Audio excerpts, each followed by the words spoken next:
So this didn't happen to me directly, it was actually one of my co-workers. He's not the type to exaggerate stuff either, which is why I've always thought something of it. This was sometime mid-last year, around July I think. He was doing grocery delivery on the side at the time, similar to apps like DoorDash and stuff like that, but it was in a pretty rural area. Not the main part of town either. He got sent out to one of those sort of semi-rural areas where it's basically farmland mixed with random houses. It was already pretty late as well, around 10:30 p.m, and he said that he'd almost declined the job because it was out of the way, but it paid a bit extra, so he took it. The place that he had to deliver to, it was down a long stretch of road with no streetlights, just fences, paddocks, and the occasional driveway.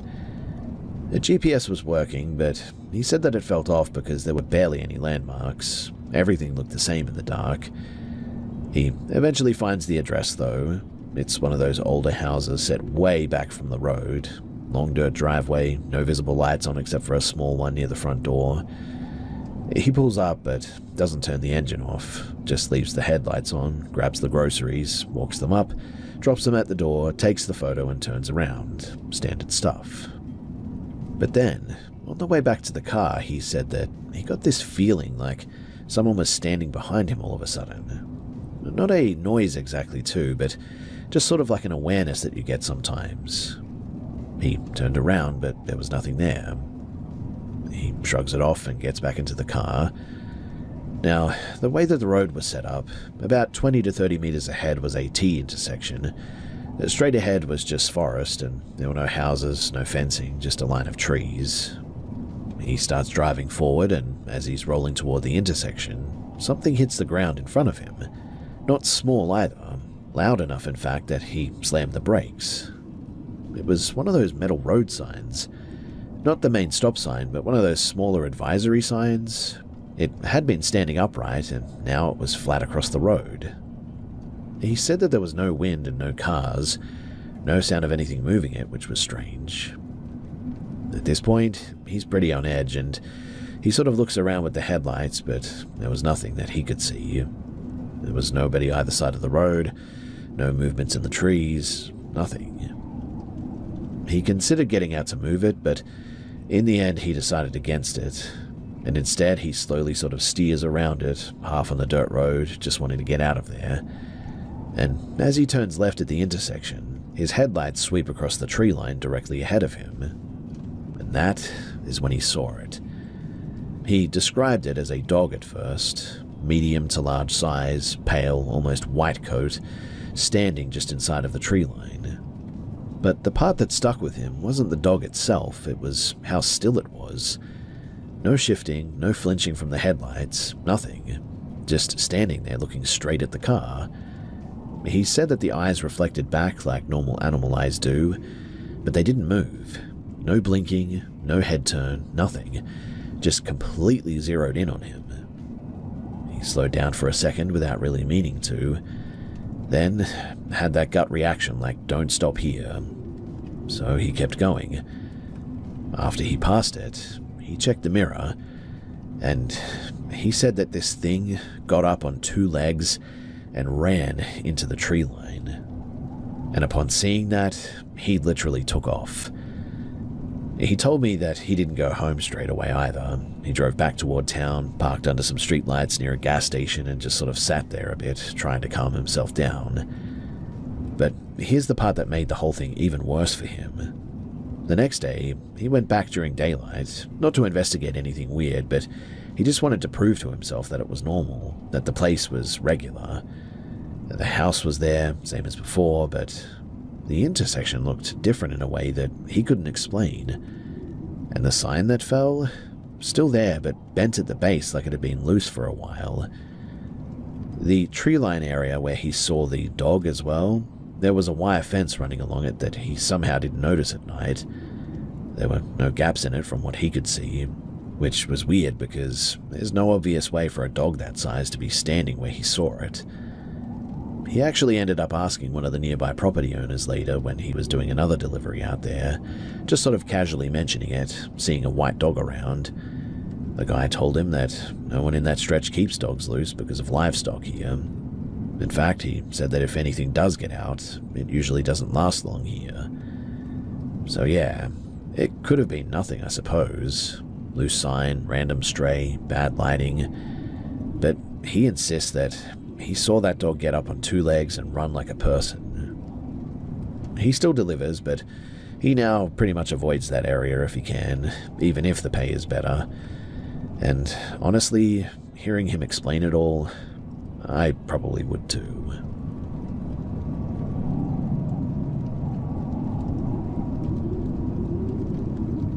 So I'm 31, hadn't dated properly in years, and finally decided to get back into it. I downloaded a couple of apps, wasn't expecting much, just figured that I'd meet some people and see how it goes. I matched with this guy, he called himself Ryan. He seemed normal enough over text, a bit dry, but not in a bad way. We talked for a few days, and then he suggested hanging out at his place, just playing some games and having a smoke. The first weird thing happened, though, before we even met. We were on the phone just confirming the plan, and out of nowhere he goes, "Hey, just so you know, I'm not some psycho or anything." Then he kind of laughed after that. It wasn't said like a joke, though, more like he wanted me to react to it, I guess. I really didn't know what to say, so I just sort of laughed it off and I moved on. I should have taken that more seriously in hindsight, though. He lived in a unit complex. The place wasn't sketchy or anything, just a normal older block. When I got there, I could tell straight away that something was off, though. Not dangerous yet, but just off. He looked tired, like he hadn't slept and his eyes weren't really focusing properly. I sat down and noticed a bunch of these tiny liquor bottles on the coffee table, some empty and some still sealed. He cracked another one open while we were talking and just drank it straight. I asked if he'd been out or something and he said no, he'd just been trying to relax a little bit. We put a game on, but he couldn't focus on it at all.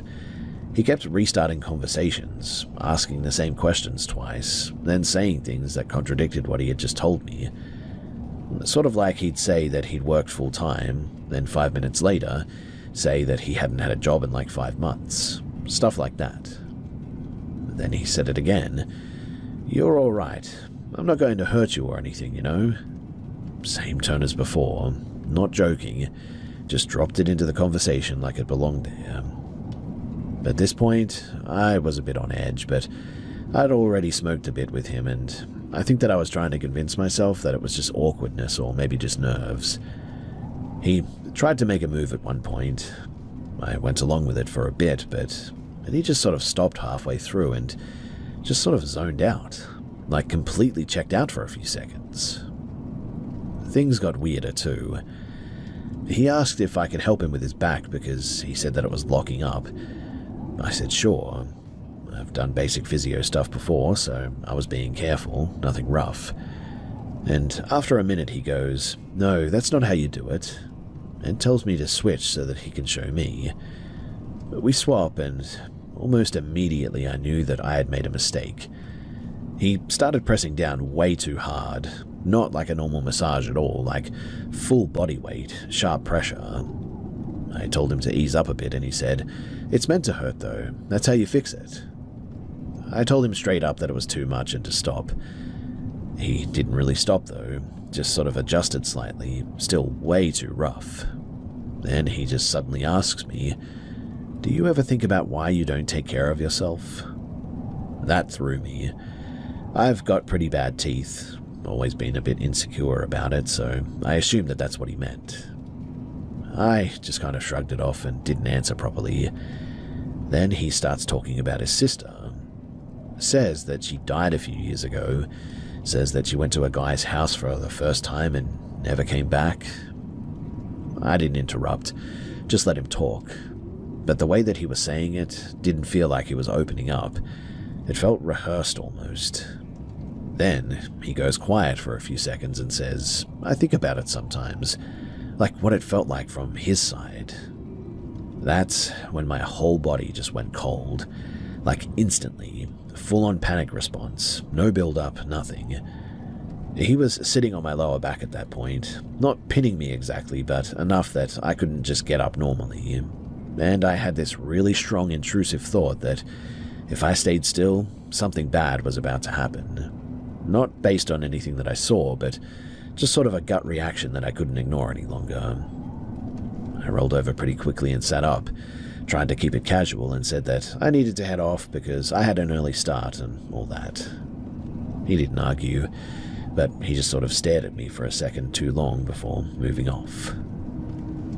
While I was grabbing my stuff, he said again, "You're safe here, you know that, right?" Same exact tone as before, no smile. I left straight away. Didn't run, but I certainly didn't hang around either. I got in my car and locked the doors before I even started it, and the whole drive home I kept checking my mirrors, which I don't normally do, but it just felt like I needed to that day. The next day, he started messaging me again too. Nothing aggressive, but the vibe was certainly off. Like overly familiar, then suddenly cold, and then back to normal. It's difficult to explain just how this felt, but it just wasn't like before. I told him that I wasn't interested in meeting again, and asked him to not contact me anymore. He sent one more message that just said, "Fair enough," and, well, that was it. I blocked him on everything after that. I really don't know what his deal was. Maybe he was just drunk and dealing with some serious issues. Maybe I overreacted a little bit, I guess, but I've met plenty of awkward or drunk people before and never had that level of alarm go off in my head. It wasn't any one specific thing, I suppose. It was more the repetition and the way that he talked about violence like it was something that he'd thought through, and how physical he got without really responding when I told him to stop. I've trusted that feeling ever since then. If something feels off early, I don't try to rationalize it anymore. And while that night could have just been something weird and really nothing else to it, I wasn't interested in finding out just how it might have ended if I had stayed any longer.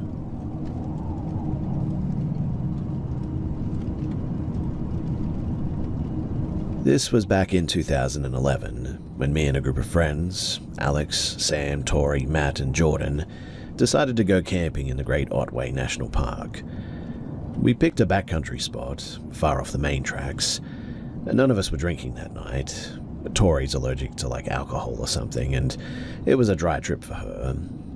We set up camp, built a small fire, and were just hanging out, chatting about random stuff. At some point, I noticed Alex got really still though. He just stopped talking mid-sentence. His head tilted slightly, like he was listening to something. He whispered, "Shut up, just listen." We all froze. And then it hit me. The forest, it was completely dead. Not quiet for a minute, but every sound had just been completely erased. And there were no crickets, no birds, nothing. Normally you would at least hear frogs, and in the trees the faint rustle of wildlife, but now there was nothing. Alex's voice was barely a whisper. "Guys, this doesn't feel normal. It could be a predator, maybe a big cat or something.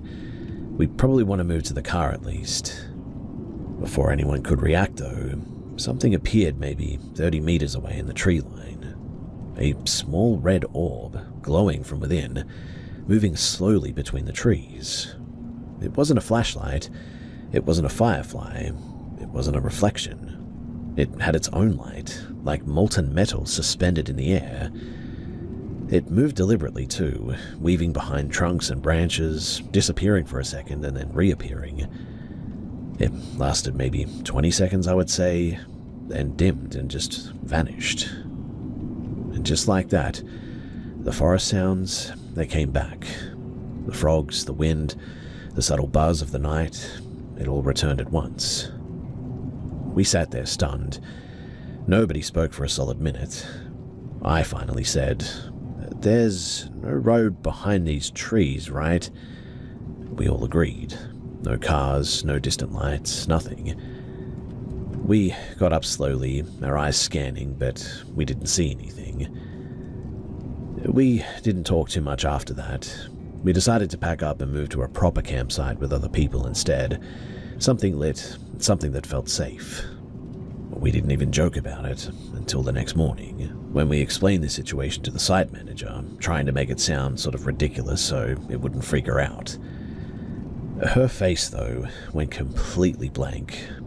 Then she leaned in and said, "This area, well, it's old growth, and stories like that aren't unheard of here. Some people say it's spirits or something, some say legends, no one really knows. But it's not the first time that people have seen a light out there. We were 6 experienced campers at this point. None of us had ever panicked like that before. And Alex, he's basically a forest professional now. Works in forestry half the year, in fact. And I mean, he's seen all kinds of wildlife, been in situations that most of us couldn't even handle. And even he admitted that he was shaken for weeks afterward. I remember the sensation vividly too. The forest going silent, the way that my heart felt like it was pounding in my ears, and that orb, hovering and flickering, casting faint red shadows on the nearest trees. It moved about the speed of somebody walking casually, I would say, and while it seemed like there was a weight to it, it was also like it wasn't entirely subject to gravity.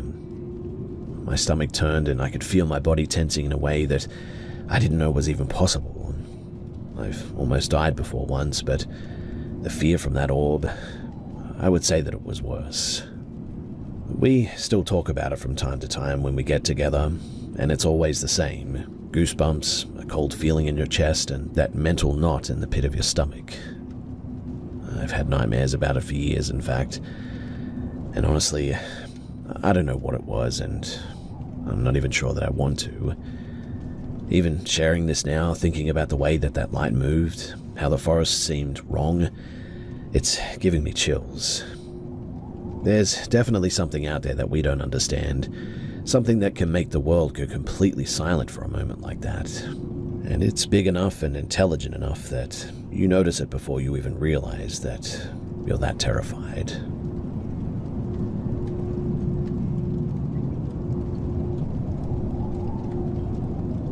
By early 2018, my family had just moved into a small cottage. We were still unpacking when the weather suddenly turned absolutely brutal. A blizzard hit, cutting off all the nearby roads. The entire area was blanketed in deep snow, and the village felt completely isolated. With schools closed for almost 2 weeks and nothing much to do as well, I decided to eventually take my dog Max out for a walk.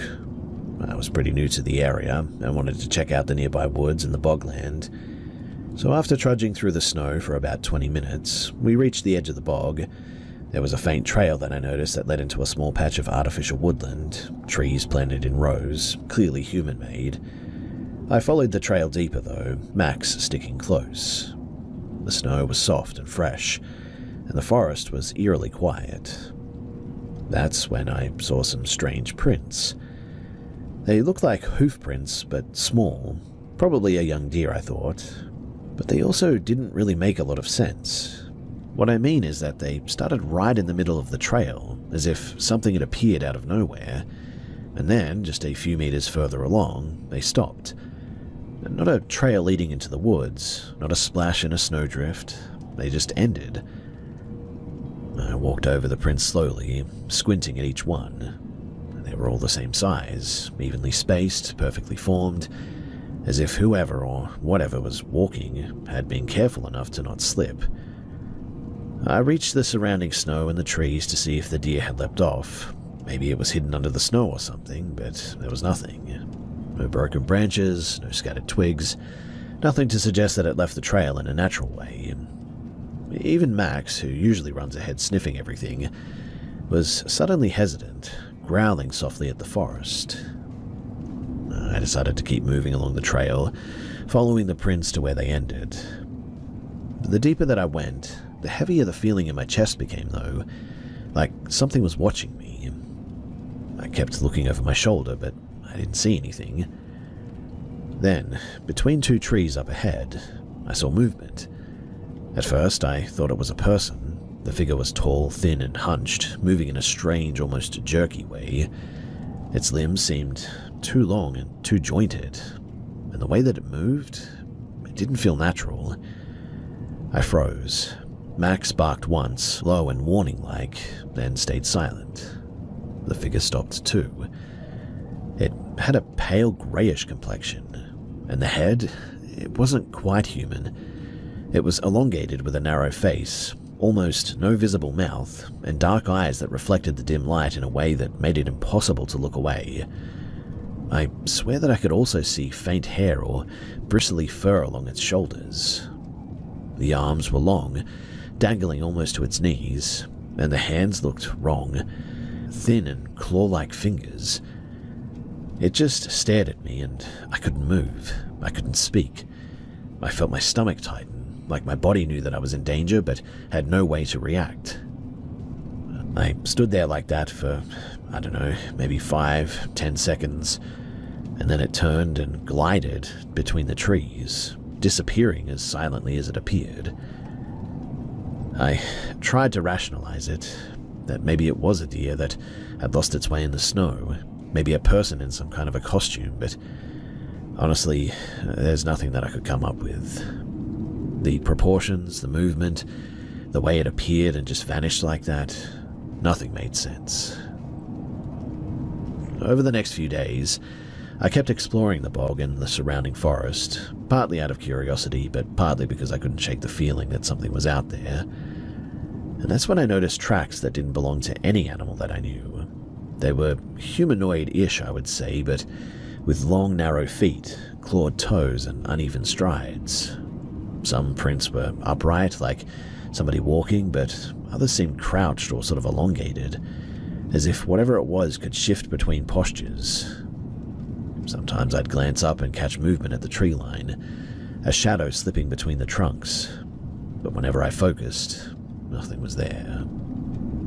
I never did see it again directly after the first encounter, but the tracks kept showing up for days afterward, always ending abruptly, like the creature literally just disappeared into thin air. Every time that I walked the trail alone, Max would growl or stiffen, refusing to go any further.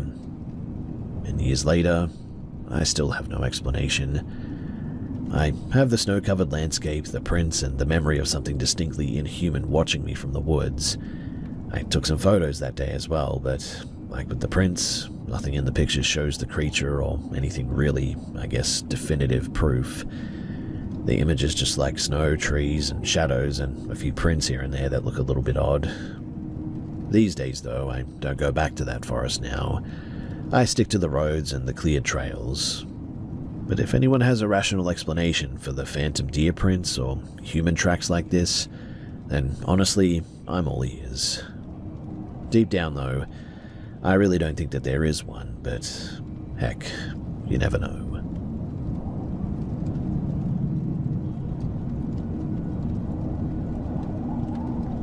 So myself and a friend of mine were driving back after a few days away.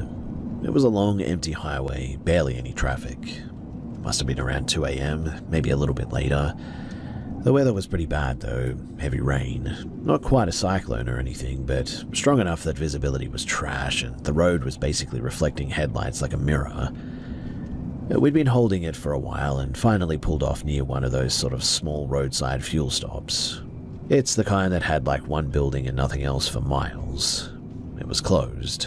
No lights on inside, no cars parked there, just us. We walked a bit away from the building towards some scrubland next to a low hill. Not dense forest or anything, just scattered trees and rocks. We went there because we needed to relieve ourselves. While we were standing there, my friend goes quiet for a second and then says, "Do you see that up there?" I looked where he was pointing. There was a rock formation on the slope, maybe 30 or 40 meters away. It took me a second, but yeah, there was something on top of it. At first I thought it was just a weird shadow from the rain in the headlights, but then it shifted slightly. It looked like a person, standing upright, not moving much and just facing us. No umbrella, no jacket that I could make out, just a dark shape against the sky. It didn't react to the rain at all, which already felt off. I mean, we were only out there for a few moments, and in that time we had to constantly move the water from our eyes at the very least. My friend said that it looked like a woman based on the outline. Honestly, I couldn't tell though. The proportions were just a little bit off, I suppose. The arms looked a little bit too long, like they were hanging lower than they should have. Could have been the angle, I suppose, but it just didn't sit right with me. We both stopped what we were doing, though, and just watched it for a few seconds. It didn't wave, didn't step down, didn't do anything normal. It just sort of stood there. At that point, we went back to the car, and once inside, we had that moment where you sort of try to convince yourself that it's nothing. Just a random weirdo, maybe. Maybe somebody broken down nearby. Whatever. But it didn't explain why they were just standing on a rock in the middle of nowhere in that weather, looking down on us like that. My friend then suggested turning the car so that the headlights would hit the hill properly. I didn't really want to, but I did it anyway because he insisted. When the high beams lined up, things got worse.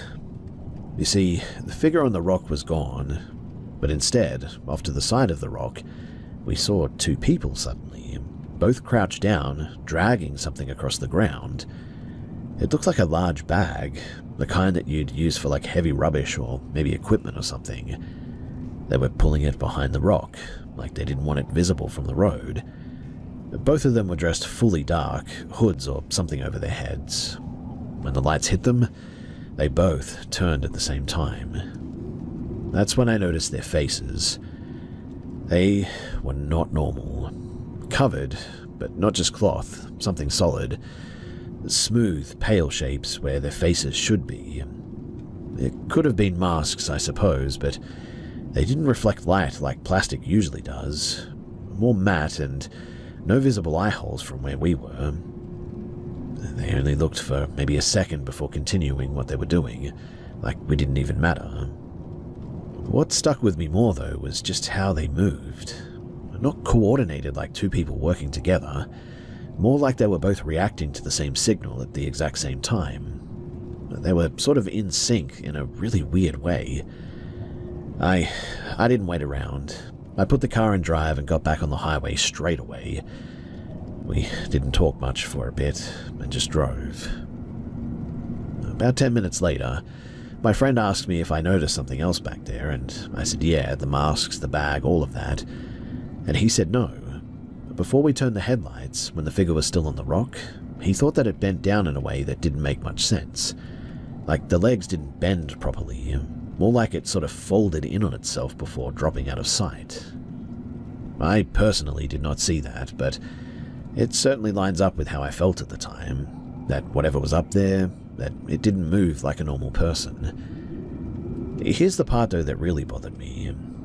So the next day I checked the map to see exactly where we stopped. That patch of land isn't connected to anything. No nearby houses, no side roads leading into it. Really, there's absolutely nothing there for miles. Just highway and scrub. Also, with just how bad the weather was, I mean, we should have seen at least one other car if people were out there doing something. But unless they really hit it somewhere, I mean, I didn't see one. No headlights, no engine sounds, nothing except for the rain. I never did report it. Didn't feel like there was anything concrete to say without sounding absolutely insane. I mean, two guys with masks dragging a bag in the rain and some strange figure that folded in on itself up on a rock. That isn't exactly useful without details, and we didn't stick around long enough to get any either.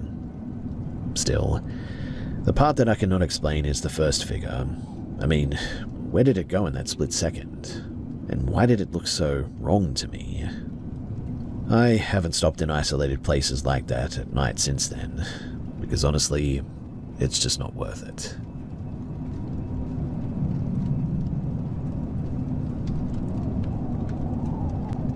I'm sharing this because, well, I need some outside opinions before I decide what to do next. I'm not trying to exaggerate anything here as well, just laying out what's exactly been happening. So we live in a quiet street, and mostly older houses here, nothing weird going on normally. But around mid-2022, the woman who used to live a few houses down died after falling down her stairs. And after that, the place sat empty for a bit, then her daughter moved in with her own kid. From what we can tell, the daughter is in her mid-40s and doesn't really manage things very well. The house went downhill pretty quickly, in fact. There were cats everywhere, like way too many, and they just sort of roam the street now. Honestly though, the animals aren't the main issue. Her daughter, I'll call her Elle for privacy reasons, is the problem. We don't know her exact age, but she looks older than a teenager, but certainly doesn't act like an adult either. It could be anywhere from like late teens to mid-20s, I would say. The mum told us that she's autistic, which, I mean, I can understand. But the behavior goes beyond anything that I've personally ever seen before. Like, the first thing that happened was with my partner. This was not long after they moved in. He was out walking the dog during the day, and Elle ran straight up to him, hugged him tight, and started crying. No warning, and he tried to ask her if she was okay, but she switched topics mid-sentence and started talking about something random. He figured that she had some kind of a disability and just sort of disengaged and left. At that point, it just sort of seemed awkward, but certainly not dangerous. My first direct interaction was a lot worse, though. I was outside, and she walked up and hit me on the side of the head. Not hard enough to injure me, but certainly not a tap either. I told her clearly not to touch me. She backed off, but just stood there, staring at me. I messaged her mother about it and got the usual apology, plus she doesn't understand boundaries sort of thing. After that, though, I started noticing patterns, too. I work late, so I'm outside at odd hours, usually between 1 and 3 a.m. with the dog. That's when I started seeing her pretty regularly. Not just walking around as well, but standing in weird places doing, well, nothing. One night, in fact, I was walking a friend out to her car. We have a small entry space between our main door and a metal security gate. It's tight, but not somewhere that you'd usually stand. But Elle was just there in the dark, wedged between the doors, facing the wall, not moving, hair hanging down so that you couldn't really see her face. It was really creepy. My friend noticed her before I said anything and just went, "What the heck is that?" We both left pretty quickly after that. I kept seeing her around cars as well, and one time she was trying handles, like checking if they were unlocked. When she noticed me, she crouched down behind one and stayed completely still. But I could still see part of her through the gap. I mean, it wasn't subtle. Another time, I thought that she was locked behind the gate again, so I sort of ignored it and walked back to my place. Turns out that she wasn't.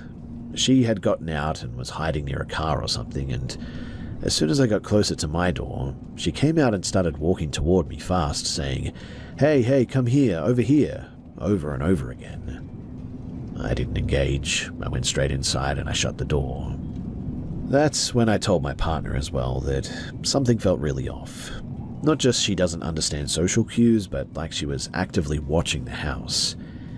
He thought that I might be overreacting at the time, which honestly I sort of get because he hadn't seen much of this, but then something happened that really changed his mind. So about 6 months ago, I had a really bad asthma episode and had to go to hospital pretty quickly. My partner wasn't home, so I had to leave my son, he's 16, there alone for a short time. I gave him a phone and told him to call if anything happened, and he called me while I was in the emergency room. He said that Elle was outside banging on the door and ringing the bell repeatedly. Then she started going through things on the porch, picking up shoes and putting them on, walking around and then trying the door again. The first thing that I told him to do was to lock everything and not respond. While I'm literally struggling to breathe, I'm also messaging the mum telling her to get her kid off my property, and eventually she left. After that though, Elle kept coming back. Not every night, but enough that we noticed things being moved. Shoes especially. She'd take them all the time and walk around outside and then leave them somewhere else. So, I installed a camera, and the footage confirmed it. She'd come onto the property between 1 and 3 in the morning, pick things up, sometimes just stand there looking at the door, doing nothing, which was really creepy. Like not knocking or anything, just standing there and staring at the door. I told her mum again, more firmly this time. Basically said that she was out at unsafe hours and needs supervision. I got a vague response, but nothing changed. And then today happened.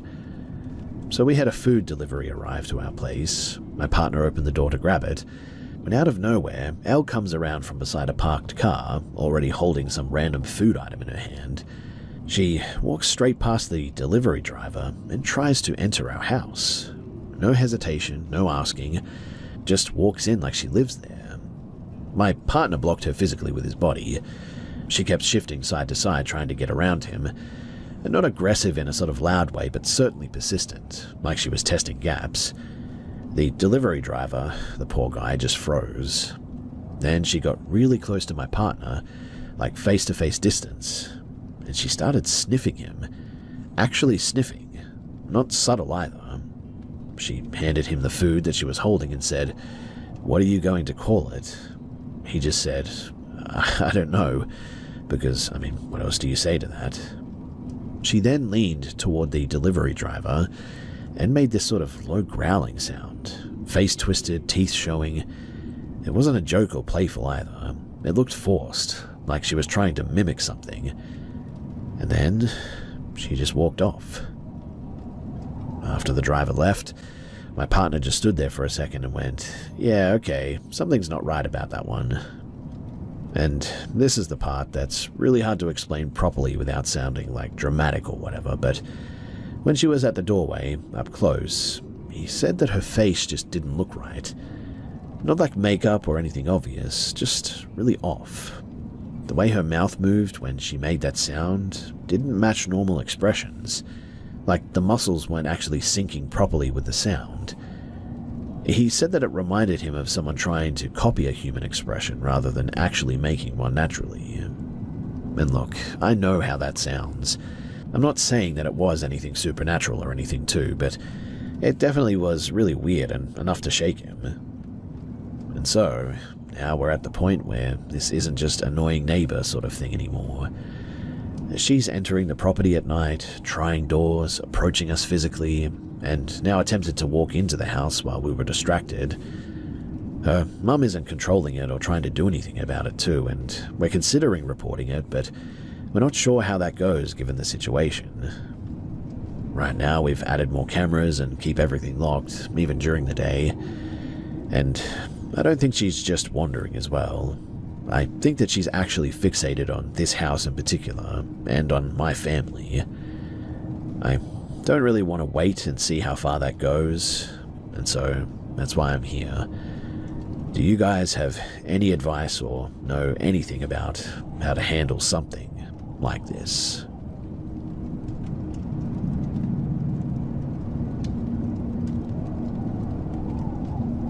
This was early 2023 in a unit that I rented. It was an older apartment block, probably built in the 80s. Cheap rent, which should have been my first clue. The landlord mentioned the last tenant left in a hurry, but didn't elaborate, and I didn't push. First few nights were pretty normal there, but then around the end of the first week, I sort of woke up randomly. No noise that I remember waking me, just that sudden I'm awake feeling. I checked my phone, 2:17 a.m. I only remember the time because it kept repeating after that. Right after I checked it as well, I heard a small click from the hallway. Sounded exactly like the bathroom latch. Then a second later, the shower turned on. That didn't make any sense because I live alone, and the bathroom is about 5 meters from my bed. I got up and went to go and check it. The door was slightly open. When I pushed it fully, everything was normal. The shower was off, tiles dry, no steam, nothing out of place. I wrote it off as maybe pipes or something, old building, pressure changes, whatever. The next night though, same thing. 2:17 a.m, click, shower running. This time I stayed in bed and I just listened. The water ran for maybe 30 to 40 seconds and then stopped. After that I heard something else as well, what sounded like wet footsteps on the tiles, then onto the hallway floor. The sound stopped right outside of my bedroom and I didn't get up that time. Morning came, I checked again. The floor was dry, no marks, no smell, nothing. By the third night, I was already awake before 2:17 a.m., and I wanted to see if it would still happen if I was expecting it. And it did. Same sequence. The click, the water on. But this time there was another sound mixed in. Hard to explain, but it almost sounded a bit like breathing, but uneven, like someone standing under the water. Not loud, but certainly close enough that it felt like it was inside of the room with me. After the water shut off, I heard the steps again, slower this time. Then my bedroom door handle moved slightly. Not a full turn, but just enough to make that small metal sound. I didn't sleep at all that night. The next day, I set up my phone to record the bathroom, propped it up facing the door in the shower, and I left the light off and just used the hallway light for visibility. I checked the footage in the morning, and at exactly 2:17 a.m., the bathroom door opens by itself, not wide enough, but just enough to show inside. Then the shower turns on. There was no one visible in the frame. After a minute, you can see something change in the mirror, though. Not a clear figure, but more like a darker patch inside of the steam. But the weird part is the angle. The mirror shows more of the room than the camera should be able to even see. At one point, it sort of looks like there's something behind where the phone is positioned. Tall shape, but sort of distorted. Not clear enough to identify, but definitely not just normal steam. I replayed it multiple times thinking that it was a trick of the light, or maybe compression artifacts or something. That night I stayed awake again, but this time I didn't stay in my bed. I sat on the edge facing the bathroom. 2:17 a.m., same as before. The door opens, water on. But now I could hear something else. I could hear, like, quiet talking. Not actual words at first, but more like someone trying to speak while out of breath. I got up and walked over. I don't know why, probably curiosity more than anything, but the bathroom was filled with steam, even though it hadn't been running long, and the mirror was fully fogged. Then I noticed movement on the mirror itself. Something was tracing lines through the condensation from the inside, almost like a finger dragging across it, slow and deliberate. I just stood there. It didn't spell anything out. It was just sort of random. I said out loud at this point, "What is this?" Not yelling and just talking. As soon as I spoke, though, the water shut off immediately, and everything went quiet. Then I heard something behind me. Not footsteps this time, but more like fabric dragging across the floor. I instantly turned around, but there was nothing there. When I looked back at the mirror, the random swirls and everything were now gone. Completely wiped, like it had never even been there. As you can probably imagine too, that was enough for me. The next day I started packing, and before I left, I asked the landlord directly if anything had happened in the unit before me. He avoided the question at first, then said that the last tenant complained about noise at night and water issues, but nothing was ever proven. I didn't push any further. One more thing, though, is that on the last night I slept at a friend's place, but I went back the next morning to grab the last of my stuff, and I checked the camera one final time. There was a recording from 2:17 a.m. again. Same door opening, same shower turning on. But this time, for a brief second, the camera picked something up properly. In the reflection, there was a figure standing in the hallway. Tall and thin, but you couldn't make everything out exactly. The head was sort of slightly tilted, I would say, like it was trying to look at itself in the mirror, and the way that it stood didn't look very stable. And then it was just gone again. I moved out that week, and I haven't had anything like that happen since then. I still wake up sometimes around that time, but there's no sounds anymore, thankfully. If it was just a plumbing issue or some kind of a structural issue, or fine, I could have dealt with that.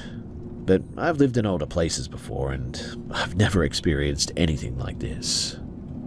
Either way, I'm not going back there to figure it out, and I just hope that the next person, well, that they're doing okay.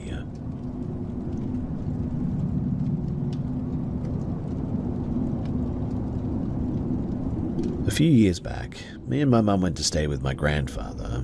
He lives on a property about maybe 20 or 30 minutes outside of town. No close neighbours, just open land and a long dirt driveway. House isn't really that old either. He had it built around 2015. Inside, it's basically one big open area. Kitchen, lounge, dining, all connected.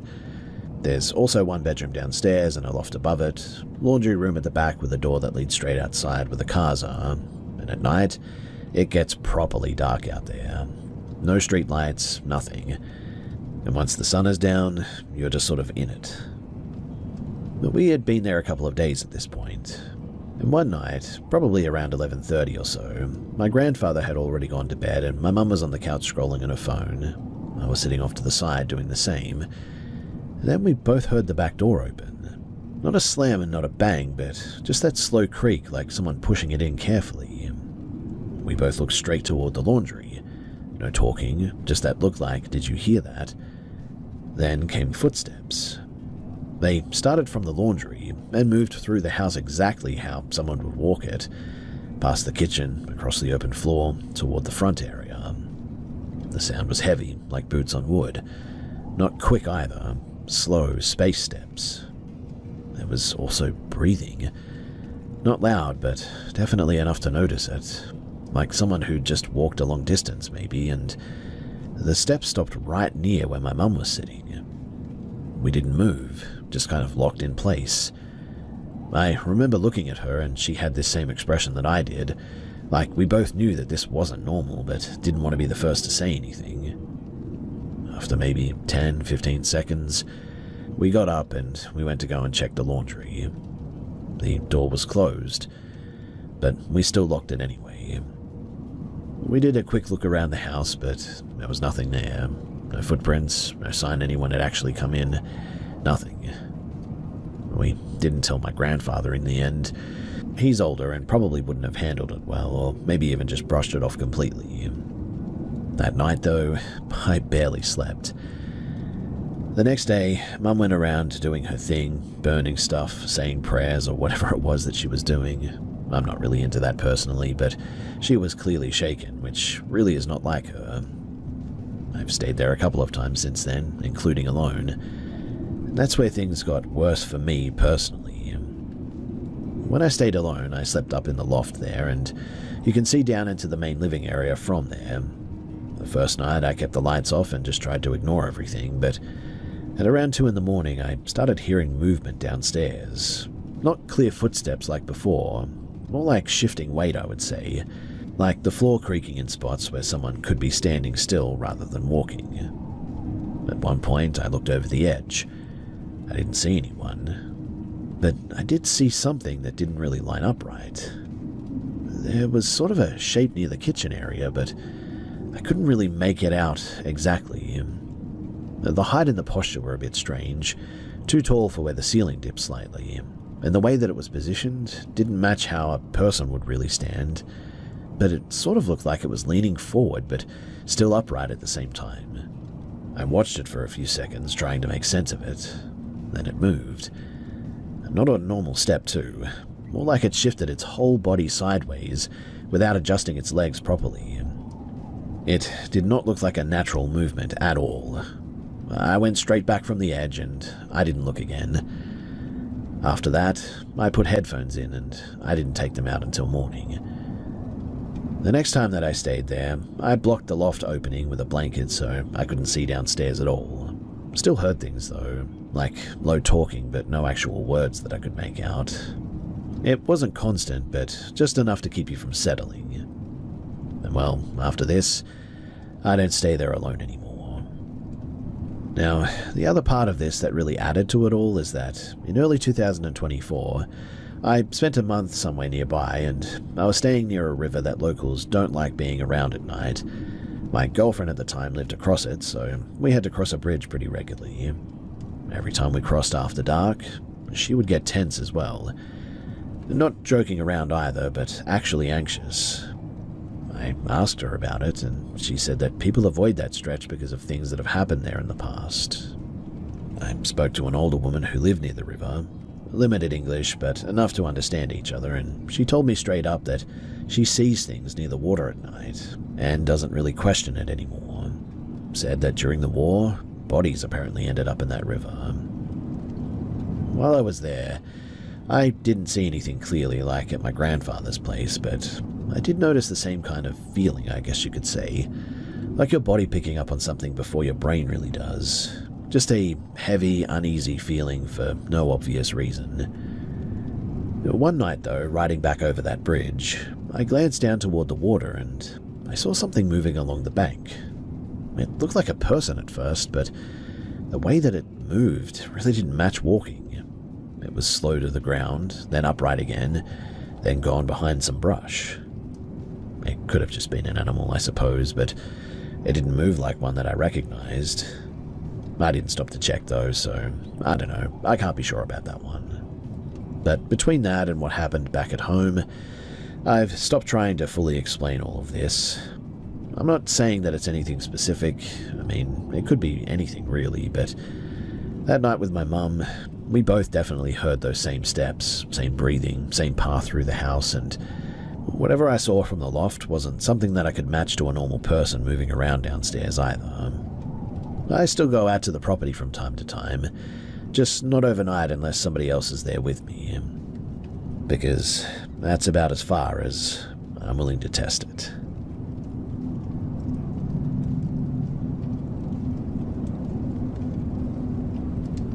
I've never really written this out properly, but it still messes with me even now, so I'll just explain it straight. This was late 90s. I was a kid living with my grandmother in an old place. The house wasn't huge, but it had this one setup that always felt wrong. My bedroom, it had two doors. One normal door to the hallway, and another that went straight up into the attic. Not like a crawl space either. When you opened it, there was a full staircase going straight up. Steep, narrow wooden steps, no light up there, and if you stood at the bottom and looked up, it just sort of disappeared into darkness. You couldn't see the top from where you were. But my bed was against the same wall, maybe a couple of feet from the attic door. And at first, it was just noise. Heavy steps on the stairs, not like creaks, but actual weight, like someone was walking down slowly. It would come maybe about halfway down and then just sort of stop. It was like that every time as well. Just stop mid-stair, like whoever it was paused.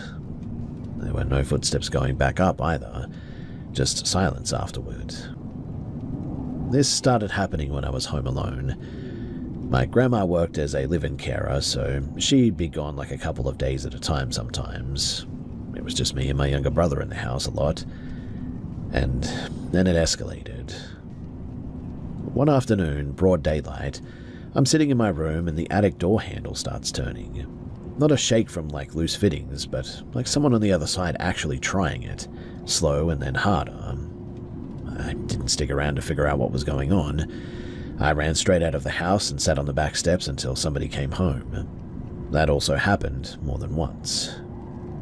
Another time I went to take a shower and I made sure the attic door was shut before I left the room. I got into the habit at some point, but when I came back, the door was fully open. Not cracked, but wide open. Nobody else was inside.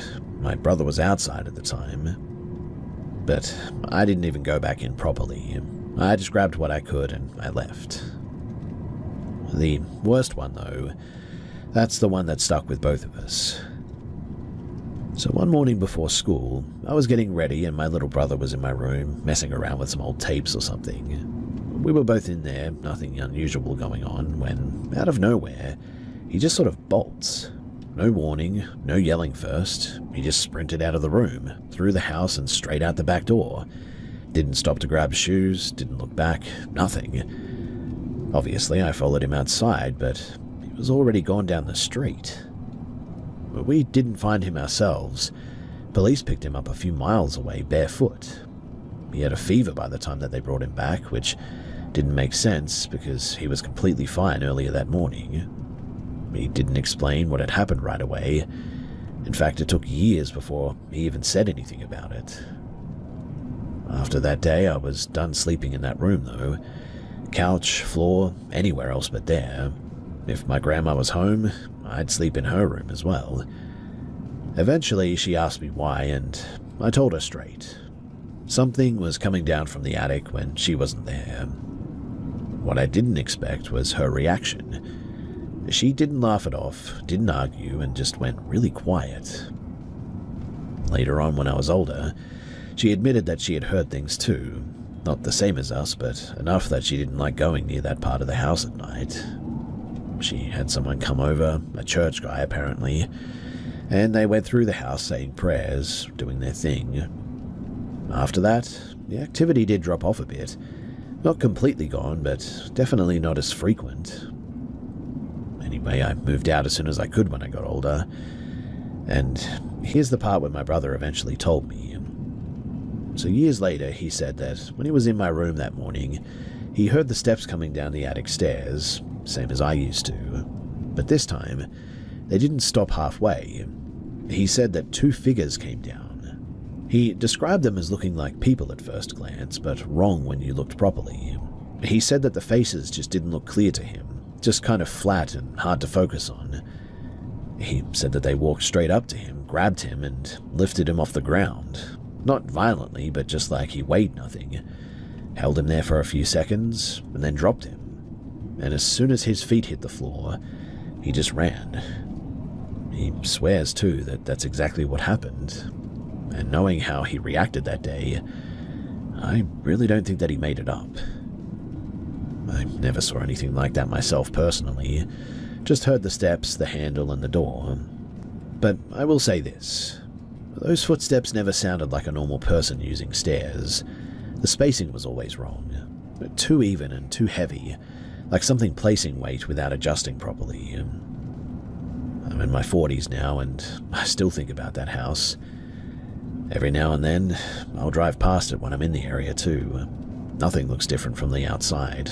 It still looks the same. But even driving by, you get that same feeling.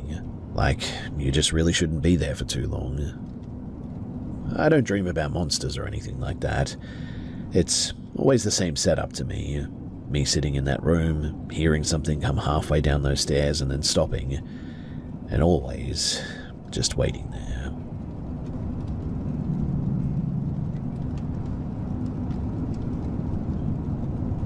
So this isn't my story directly. It's from someone that I knew pretty well. I've heard it a few times over the years, and the details never changed, which is why it always stuck with me.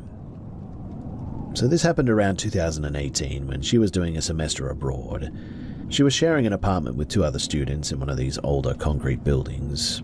You know the ones. Long hallways, thin walls, and one elevator that took way too long to get to you. She wasn't the type to get spooked easily either.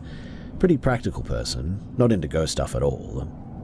And one night, she stayed late at the university library, and it was raining pretty hard that night, like constant heavy rain, not just a light shower. She missed her usual tram and had to take a later bus, unfortunately, and by the time that she got off near her building, it was already after midnight. The street wasn't empty, there were still some people around, cars going past, normal city noise, but when she started walking faster toward her building to get out of the rain, she said that she heard footsteps coming from behind her. Not random steps too, but paced exactly with hers, like somebody was trying to close the distance without being noticed. She stopped and turned around, thinking that someone might be there, but there wasn't. Not even someone walking away. Just a couple of people further down the street doing their own thing. She brushed it off as maybe echo, and she went inside. Now, this is where it starts getting weird in a way that's really hard to explain. You see, she gets into the building, heads to the elevator, presses the button. When it arrives, she steps into it and hits her floor. The door should close almost straight away, but for some reason they didn't. They stayed open longer than normal, like something was stopping them. But there was nothing in the doorway. She even leaned forward slightly, thinking that maybe the sensor was picking something up, but still nothing. Eventually the doors closed on their own and the lift went up.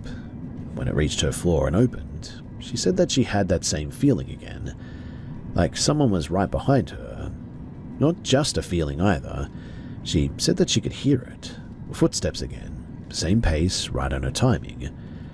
She stepped out and immediately turned around, but the lift was empty, door still open, no one inside and nobody stepping out. At that point, she started walking faster down the hallway, a little bit spooked. It's a straight corridor, maybe 10 to 15 doors along it, and she could hear the steps again behind her, matching her exactly. She stopped again and turned again. There was nothing. This happened 2 or 3 more times in that short walk. Every time that she moved, it sounded like something moved with her. Every time that she checked, there was nothing there. By the time that she got to her apartment door, she said that her hands were shaking enough that she struggled with the key. She got inside, shut it properly, locked it, and just stood there listening. No footsteps in the hallway anymore, no movement, just quiet. She checked the whole apartment too, rooms, bathroom, kitchen. Her flatmates were both out of town that night, so she was alone. And after a bit, she started calming down, probably just stress, late night, bad weather, all that. Then somebody knocked on the door. 2 knocks, clear and deliberate. Not loud, just like normal knocks, but like someone knew that she was there. She froze and didn't answer straight away. Then she asked who it was. There was no reply. She checked the peephole. Empty hallway. There was no one standing there and nobody walking away that she could see. She waited maybe 20-30 seconds thinking that maybe they moved out of view, but no one ever showed up. She actually picked up her phone at that point and was about to call building security when it happened again. 2 knocks, same pattern, slightly louder this time. She went straight back to the door and checked again, but there was still no one there. No sound of footsteps leaving, no elevator noise, and nothing. At this point, she is properly panicking, not just scared, like full-on physical reaction, shaking, breathing weird, all that.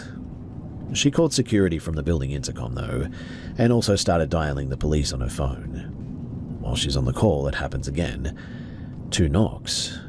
But this time, there was a voice. She said that it sounded like a man, but not normal speech. Almost like someone repeating something that they'd heard somewhere else. Not shouted, not whispered either, just clear enough to hear through the door. She said that that's the point where she just dropped to the floor. She didn't black out completely right away, but she couldn't move or respond properly for some reason. The security guy showed up first. He checked the hallway, the stairs, even went floor to floor, but there was no one. Police came after that and did a more thorough check. Same result. No sign of anyone messing around. No reports from any other tenants. Nothing on the entry camera showing someone following her in or anything. But you definitely see her turn around a few times as if somebody is there.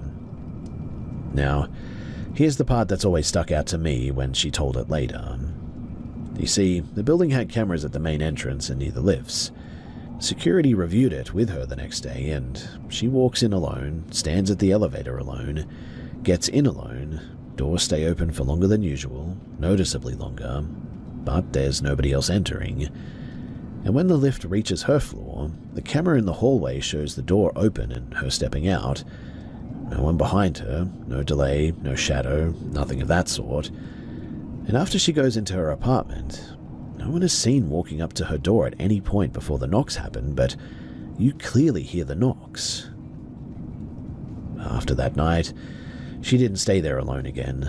Either stayed with her friends or made sure that one of her flatmates was back. She also started using the stairs instead of the elevator, even though it was slower. Nothing like that ever happened again while she lived there, but she said that one thing never went away. Every now and then, especially late at night, she would sometimes hear knocks somewhere in the building. Not always her door, sometimes faint, like from another floor, and obviously that could just be normal, like people visiting or whatever, but still, she was always freaked out by it. She moved out as soon as her lease ended anyway, and she doesn't talk about it much now, but the one detail that she always repeats the same way is that timing. 2 knocks every time and same spacing. And she always says that the fact that whatever was making that noise never once showed up on the other side of the door was always a bit troubling to her.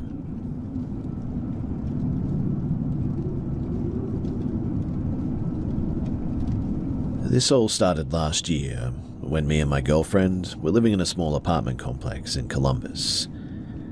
The layout matters a bit too, so bear with me here. It wasn't one big building, more like a loop of smaller buildings facing inward, with a shared driveway in the middle too. Behind the buildings, there's a strip of trees. Not a proper forest or anything, but enough that once you step into it, you cannot really see the apartments anymore. Now, we had a routine where we would drink at night and then go for a walk around the complex before going to sleep. We never left the area, just circled around the buildings really. The night that this happened, we'd been talking about something heavy before going out. Not arguing, but definitely emotional. She's had stuff going on for a long time that she doesn't really get past, and we were talking about it again that night. Anyway, we go outside and we're talking, joking a bit, normal stuff. And at some point, I start walking backwards, so I'm like facing her while we talk. We end up near one of the buildings that has a small back parking area.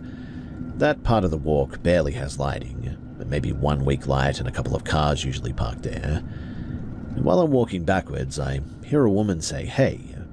Not loud and not quiet either, but just like someone trying to get your attention sort of thing. I obviously assumed that somebody was out there, maybe another person walking around or heading to their car. I didn't really feel nervous or anything. I mean, I looked past my girlfriend into the dark area trying to see who it was, but I couldn't make anything out.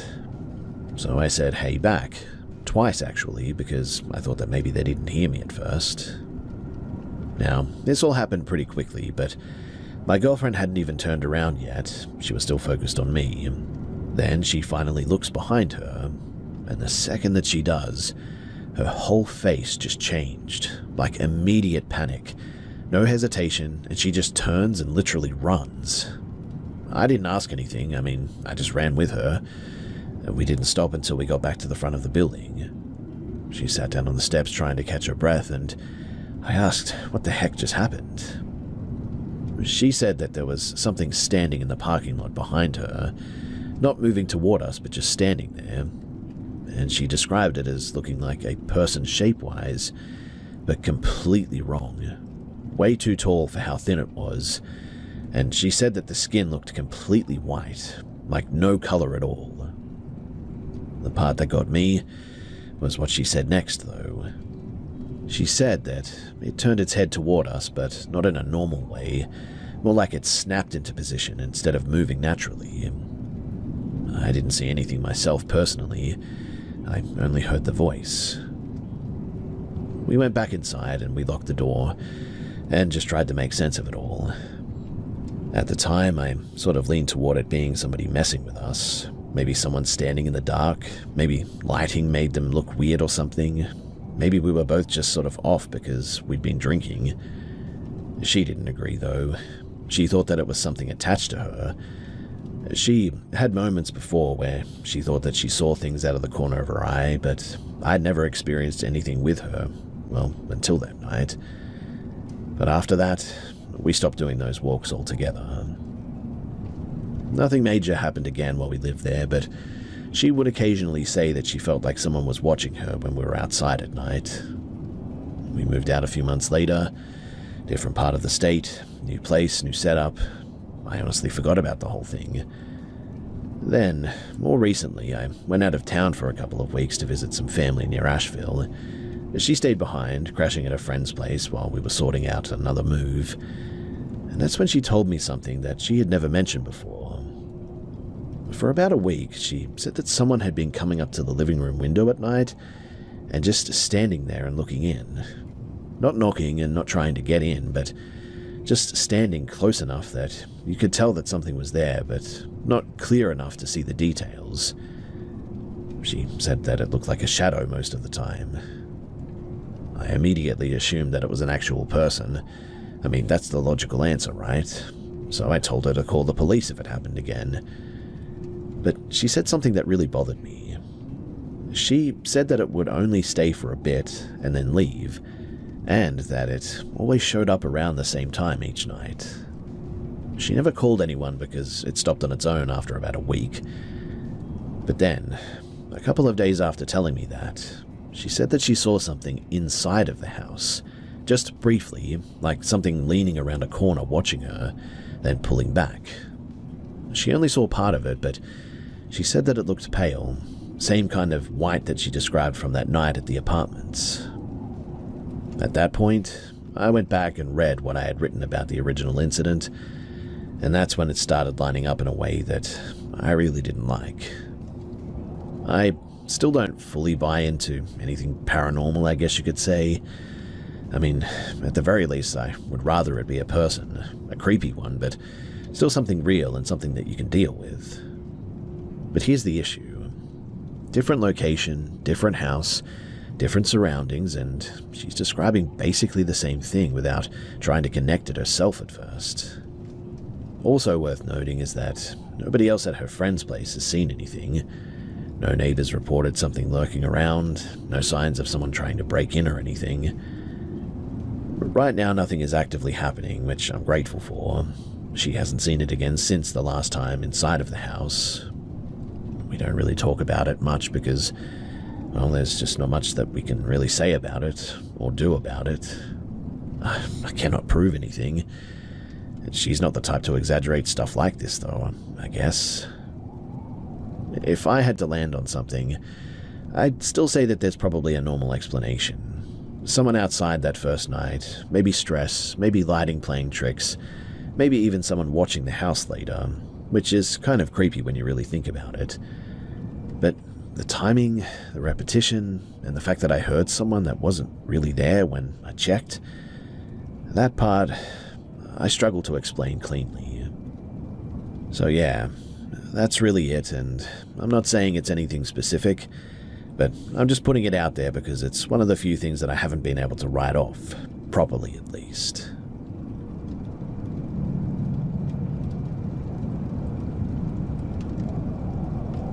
So this happened when my partner and I were doing a lot of camping trips.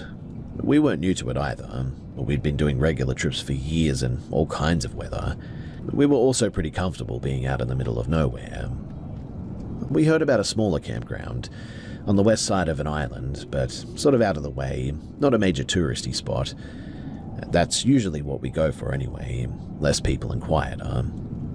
We timed it around a long weekend, thinking that it would be busy at first and then clean out after, and that's pretty much exactly what happened. The first day there was a handful of other campers scattered around, families, a couple of older couples. The weather turned overnight though, and it was proper heavy rain, wind picking up and everything. By the next morning, we noticed people packing up early, and by midday, the place was basically empty. And I mean completely empty. No cars left, no movement anywhere, just us two. We stayed anyway though, I mean, we camped in worse conditions. We spent the next couple of days just doing normal stuff as well, walking tracks, cooking, hanging around the site. No issues really. But it was the last night is when things really changed. So the rain came back hard again that evening, plus a storm was rolling in. We stayed close to the tent, cooked early, packed everything away properly. No food left out, nothing that would attract animals. That's important too, because that's the first thing that we checked later. Anyway, we went to bed earlier than usual that night, because there really wasn't much else to do in the rain. At some point during the night, though, I woke up. No idea what time it was. The storm had moved off a bit, but there was still lightning off in the distance. And every time that it flashed, it lit up the outside of the tent enough to see shapes, trees, the table, our gear for instance. I was sort of just laying there watching it for a bit. My partner was asleep, didn't move. And then I just got this feeling. Not like I'm scared straight away sort of thing, but more like something just wasn't right. It ramped up pretty quickly too, and then I noticed movement outside. At first, I thought it was just trees moving in the wind, but the pattern didn't really match. It was controlled, something moving across the campsite. Every time the lighting flashed, I could see it again, slightly closer as well. It looked like a person at first glance, but they were huge. Shoulders, though, were really narrow. But the shoulders were really narrow, which was weird. It wasn't running or walking properly either. more like stepping without shifting weight the way that a normal person would. I tried to wake my partner, but I couldn't move properly all of a sudden. Not fully frozen, but like my body just wasn't responding right. I could move my eyes, shift slightly, but not sit up. The thing kept moving around the tent. Not random either. It did a full pass around us, stopped at one side for a few seconds, then moved again. The closest that it got was right near the entrance too. And this is the part that I still can't line up with anything normal. So, it didn't unzip the tent or touch it in any way from what I could see, but from my angle, during one of the lightning flashes, it looked like part of it was inside of the tent. Not fully, but like it was overlapping the edge. I remember focusing on that, trying to make sense of it, and then after that, I don't remember anything. In fact, the next thing that I know, it's morning time. The rain had stopped, my partner was outside already cooking, and I got up and told him straight away what I saw. He didn't take it seriously at first, said that it sounded like a dream or one of those half-awake states sort of thing. I pushed it a bit though, because it didn't feel like a dream. I mean, I've had bad dreams before, and this really wasn't the same. He didn't argue, but he didn't agree either, just kind of brushed it off. I still felt off though, like not just scared, but unsettled in a way that didn't go away, like a sense of dread was sitting deep in my stomach. We ended up packing up that day instead of staying any longer, and a few months later, it came up again randomly, and that's when he admitted something. So, he said that he woke up that same night as well. Didn't see anything at the time because he thought that it was just his imagination, but he saw something moving outside too, apparently. Same general shape and same kind of movement. He said that he didn't get the can't move feeling like I did, but he stayed still and watched it for a bit, then apparently went back to sleep thinking that it wasn't real. When I told him my version in the morning, that's when he realized that it lined up way too closely. We went over the practical stuff after that. No footprints, but, I mean, the ground was soaked from hours of rain, so anything would have been wiped away anyway. No missing food, no damage to gear, no other campers around who could have been messing with us that we knew of anyway. Also, no torchlight, no sound of someone walking normally, no voices, and nothing like that. If it was a person, then they were moving in a way that didn't really match normal movement and didn't interact with anything around them. We still camp now, just not in places that are isolated anymore. And I don't think about it all the time, but when I do, I keep coming back to the same issue. It wasn't just one of us. Two people waking up separately and seeing something in the same spot, moving the same way at the same time. That's not coincidence. I haven't been able to figure out exactly what I think of it all or come up with any sort of explanation, but we never went back to that campground either.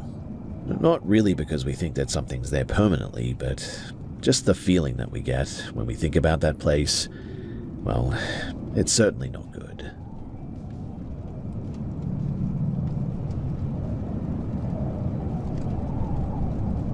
So my partner and I were doing some camping runs, and this one came from a recommendation through his family.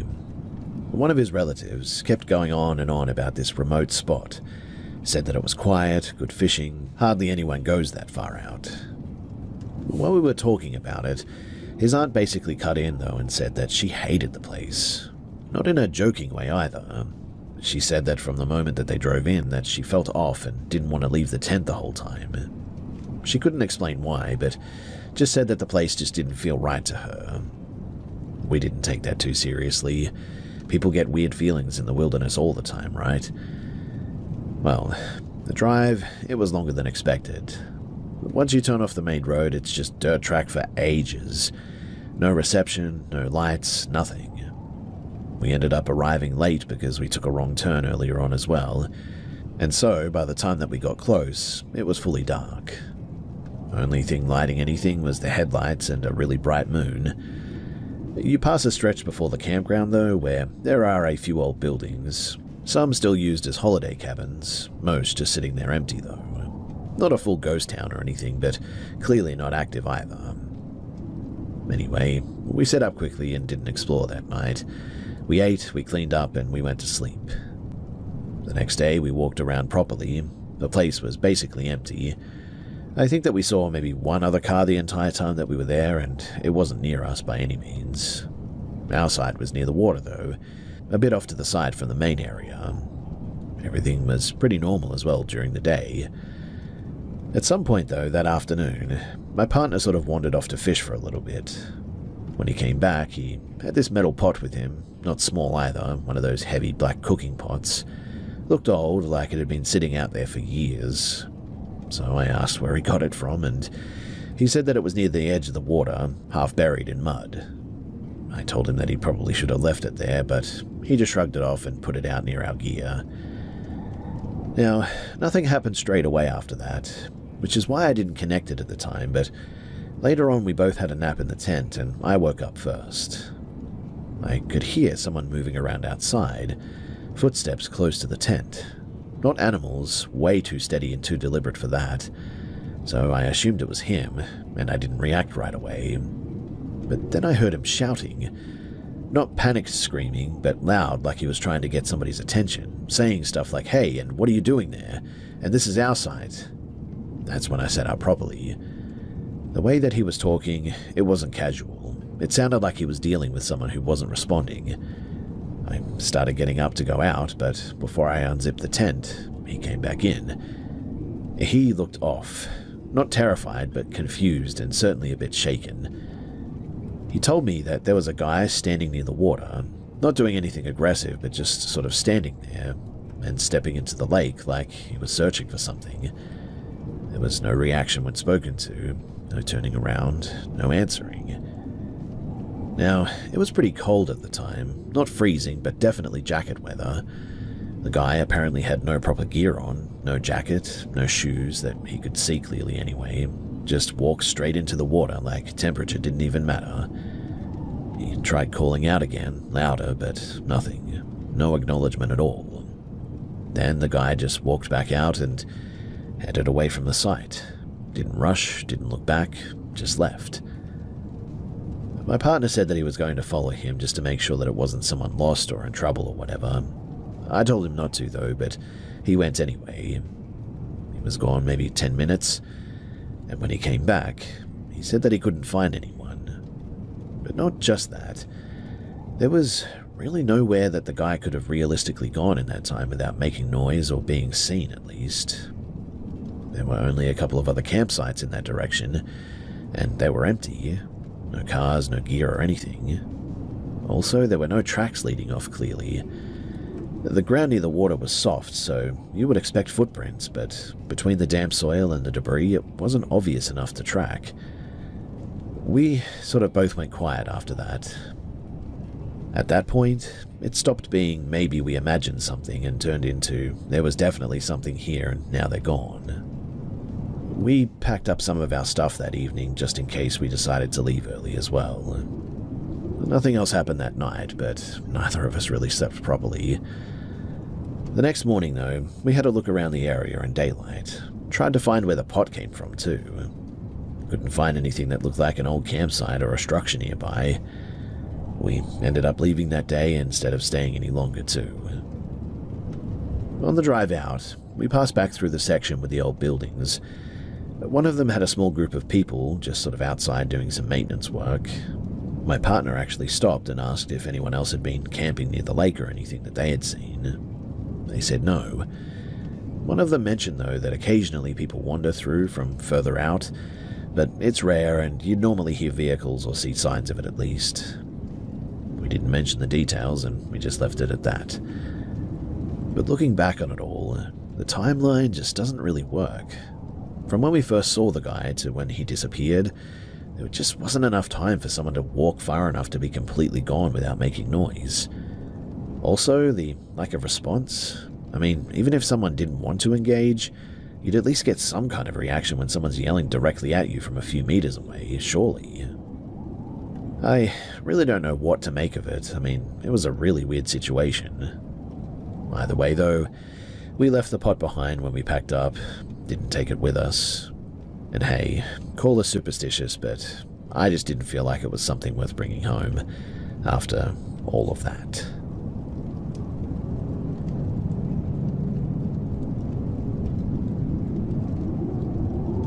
I was about 10 years old when this happened and living in a very rural part of the country. Not a town really as well, but just sort of a handful of houses spaced out and farmland and forests around for the most part. Our closest neighbor was directly across from our place though, and the next neighbor was about maybe a mile away. Beyond that, it was just dense forest pretty much everywhere. No shops, no schools, nothing. Nothing but dirt tracks and trees as far as you could see. We didn't have a TV at the time, and there wasn't much in the way of entertainment at home.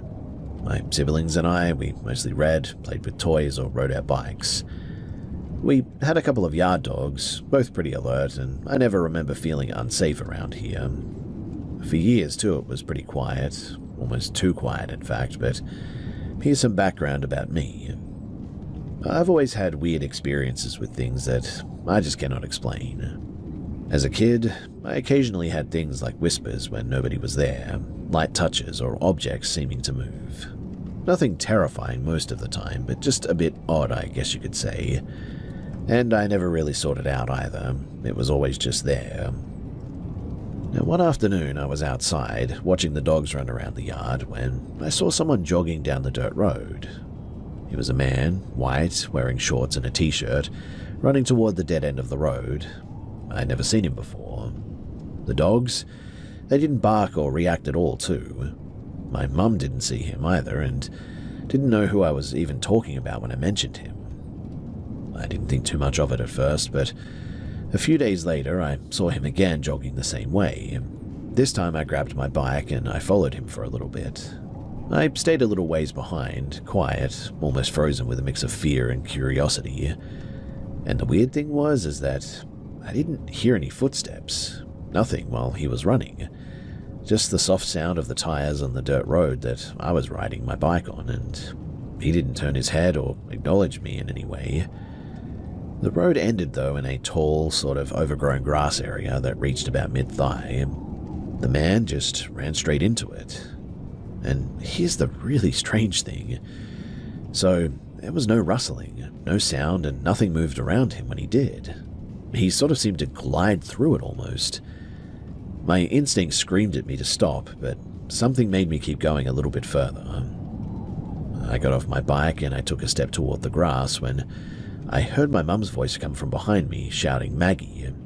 I spun around, but there was no one there. When I turned back to the grass, the man was now gone. Like, completely gone. I don't know if he just dropped down into the grass or what, but I could no longer see him anymore. But then my stomach dropped and, I don't know, I got scared and I ran home as fast as I could. My mum, though, was inside cooking and she hadn't left the house the whole time. After that, too, I never did see that man again. Even as a kid, though, I knew that what had happened wasn't normal. I felt like something had lured me out there, and it didn't want to be seen. I don't know if it was a ghost in a sort of typical sense either. Maybe more like an entity that I couldn't understand. Something that wasn't entirely human, maybe? Decades later, though, I went to see a psychic or a medium, and she said that apparently I had a guardian spirit protecting me, an older woman, not anyone that I know personally. She suggested that the moment that my mum's voice called me back was that spirit intervening, and I don't know how much of that is real, but it certainly fits, and so I can't just exclude it. Even now, though, thinking back about it, that whole situation still gives me chills. I still could not explain the man on the road, and I've never encountered anything like that again. It stayed with me all my life, too, because it was so weird, and I'm just grateful that something, whatever it was, made sure that I got back to my house safely.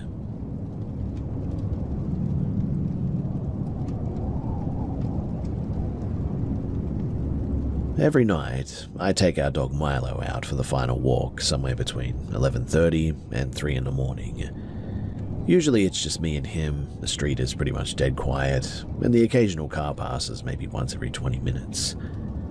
I've done these late night walks for years now and never had a weird experience. Well, until this night. It was early autumn, around 1:10 in the morning I would say, and Milo had just finished his business. We were turning around to head back home when I suddenly got that somebody is watching me feeling. It's hard to describe, but it hits your stomach first, then the rest of you, and if you've ever had this feeling, then you'll know what I'm talking about. Anyway, as we passed the cars parked along the street, I could see across the road to the house directly opposite of ours. That's when I noticed a figure. At first glance, I thought it was the neighbor, since he sometimes walks late too, but it didn't move like a normal person. This figure was extremely tall too, easily like 2.5 meters tall, and unnaturally thin. Even from a distance, I could tell the proportions were just really wrong. Here's the thing too, there's a streetlight in front of our yard that normally lights up the entire stretch there, including the neighbor's driveway. But this figure, it was almost like a black hole in the light. Not a shadow and not a dark coat or a hoodie or anything, but just absolute darkness. Everything else in the vicinity was illuminated normally, grass, trees, the parked car, but this thing was darker than anything else around it, even the night itself. Milo, who is usually oblivious to everything except other dogs and interesting smells, didn't even seem to notice it though. He trotted along like nothing was wrong, which honestly made the whole thing even creepier. I tried to rationalize it at first, thinking that maybe it was some kind of a visual trick, or maybe a person in a long coat blending into the shadows. But the closer that I got, the more that I realized that the figure just didn't reflect or scatter light like anything normal would. Its posture was upright, completely still, and focused directly on me. I could feel it watching me, in fact, even before I consciously saw it. Normally, I'd walk straight to our driveway before cutting through to the house, but that would have put me directly across the street from it. I didn't want that, and so instead I detoured through the neighbor's driveway to our side yard, keeping as much distance as I could. I kept glancing over my shoulder the whole time, and it never moved. Not a step, not even a slight shift. It just stayed there. By the time that I unlocked the door to get inside, I was shaking. Milo still didn't react. The thing across the street, it never seemed to move, never even made a sound. In the end, too, I sort of convinced myself that it must have been a trick of the light or my imagination, but I don't know, somewhere deep down, I knew that it wasn't. Since that night, I've walked the dog past that same street hundreds of times. I checked that exact spot every single time, too. Nothing ever happened again, and a part of me thinks that maybe that's even worse, because now I really don't have an explanation. What I have come to the conclusion of, though, is that it wasn't a person and it wasn't an animal, and there's no way that a human could have stood there without casting some kind of a shadow or reflecting any light. I've told friends about it, and most just think that I'm overreacting, but I keep remembering the way that it was just, well, existing there in the light, or maybe rather in the absence of it. Like I said, it wasn't like a shadow stretching. It was like the light itself avoided that space. I don't know what it was. It's the only experience in all of my late-night walks that makes me feel uneasy too, even now. I still take the dog out, as I mentioned earlier, but these days I keep my phone ready and I never take my eyes off of that part of the street. But has anyone else ever seen anything like this before? Something that seems alive, watching, but clearly isn't human? I'm serious too. I want to know if I'm going crazy or not, or if this is something else entirely.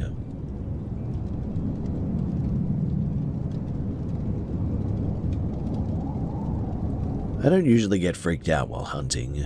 I mean, I grew up in the outdoors, hiking, dirt biking, camping, all the time. Hunting has always been a part of my life too, and even when it's hot, buggy, or miserable, if it's season and I have a tag, well, I go. Not going just makes me grumpy and sort of irritable in the end anyway. This was opening day of whitetail season. A couple of years ago. I hadn't scouted anything this year, but there was a public land spot that I found late season that I wanted to go and check out. My partner Ellie and I loaded up and headed in early afternoon. I had a rough idea of where I wanted to get set up, but I needed to find a good spot for her too. So I got her situated and then I headed to my own stand. I climbed my tree stand and started scanning. There was nothing out there. No tracks or droppings on the way in, no rubs, nothing. It was mid-afternoon though, 90 degrees, still air, and the mosquitoes were now relentless. I had forgotten my repellent too, which was annoying. So, sweat-soaked and irritated, I now felt like I was flailing more than hunting. The only sounds were the occasional bird and distant leaves rustling. Then I started hearing it. At first I thought it was dogs somewhere far away, but the sound kept repeating, long, low, drawn-out moans. It didn't match any animal that I knew of. Cows, maybe a bull? Too sharp. Deer? Wrong pitch. The moans seemed to come from at least 2 separate spots in the thicket as well. My gut told me to pack up before it got dark as well at this point. I quickly climbed down, slinging my stand over my back. I normally wouldn't leave this early, but for some reason I just felt a bit exposed that day. By the time that I reached the trail to Ellie, the sun was starting to dip and she was just crouched low looking behind her at a thick patch of bushes. I startled her when I appeared, and gave some lame explanation about no deer signs and no bugs. We packed her stand and started back toward the truck, which was parked on a dirt road about 200 yards away. My stand clanked with each step. I didn't care. I was frustrated, hot, and uneasy, and that's when I heard it again. A sharp sort of whooping noise, and then a second one slightly different. I froze. This was not the wind or birds or anything that I'd ever heard before. Ellie heard it too this time, to which we couldn't place it. At first, I thought maybe somebody was calling deer dogs or something, but the pattern and the tone were just way off. It wasn't a normal hunting sound at all, in fact. Well, we kept walking, quiet as possible now. My stand's clanking masked some of it, but the whoops kept coming. They weren't random too. They felt sort of measured, I guess. Enough that my hair was standing on my neck and the dirt road was dry, no other tire tracks, no footprints, no sign that anyone else was even in the area, nothing but us. But when we reached the truck, we stayed in the cab for a while, trying to make sense of it. I spent the next day trying to figure out what it could have been as well. Birds, owls, feral animals, nothing fit. Then I watched a few videos online labeled Unknown Forest Whoops, and it almost sounded identical to what we heard. Even Ellie's reaction was the same as mine, pure disbelief and a little bit of fear as well. I sort of went down a bit of a rabbit hole, and eventually I found Bigfoot noises, and I swear to you that that is exactly the sound that we heard. Now, can I say that that is exactly what it was, and did I ever really figure it out? Well, no. And I have hunted that area dozens of times since then, and I've never heard anything like it again. I also never saw tracks or signs of Bigfoot or anything else, but I will never forget that evening. Something was out there, just beyond the tree line, making sounds that didn't belong to any animal that I know. And in fact, upon hearing those recordings from other people, I am now convinced that we heard the same thing that they did. Whether that's Bigfoot or not, I don't know, but those sounds were identical. So, has anyone else here ever heard something like this while out hunting? Not the usual animal noises, or wind or branches or anything, but something else entirely, something like a Bigfoot whoop.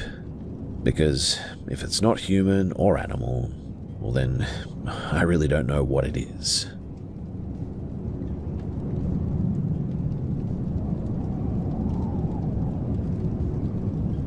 I've always done a lot of night photography, mostly astrophotography, so being alone at night is pretty normal for me.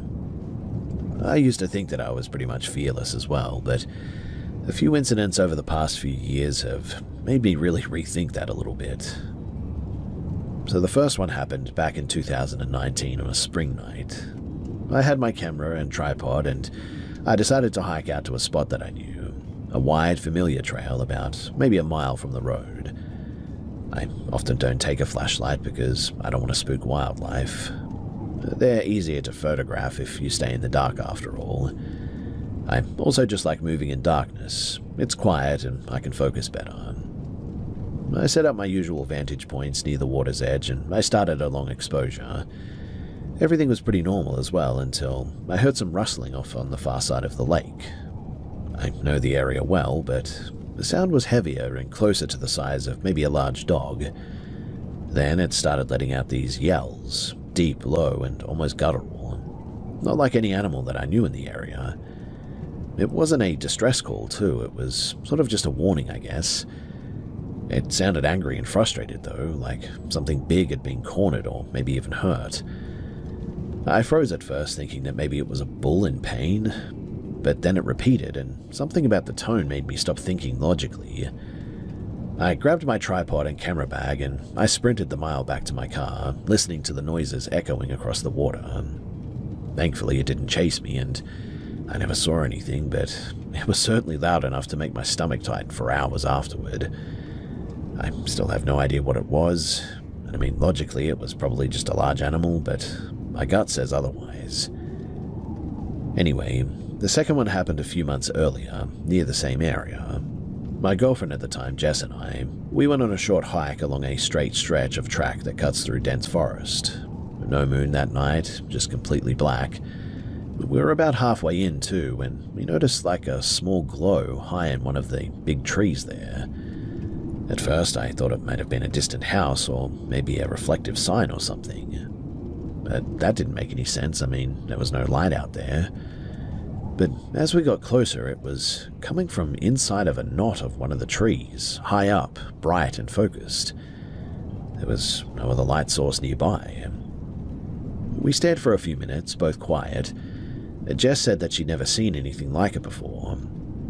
I've walked that trail dozens of times, sometimes at night alone even, and never seen anything glow like that in the trees. But we didn't stick around. It just felt very weird and off. On the walk back, I kept looking over my shoulder as well. No one was there, and we didn't see any lights moving through the forest or anything, but I just felt watched the entire way back. Now, the last one wasn't far from my house, in fact, in a clearing surrounded by thick forest. I was again out with my camera, photographing Orion, and I heard it before I saw it. 2 heavy thumps on the ground, like somebody stomping really hard. Then I heard it again, louder, closer, like something was running toward me almost. I instantly turned and I ran across the field to the house with my tripod swinging against my back, convinced that something was chasing me.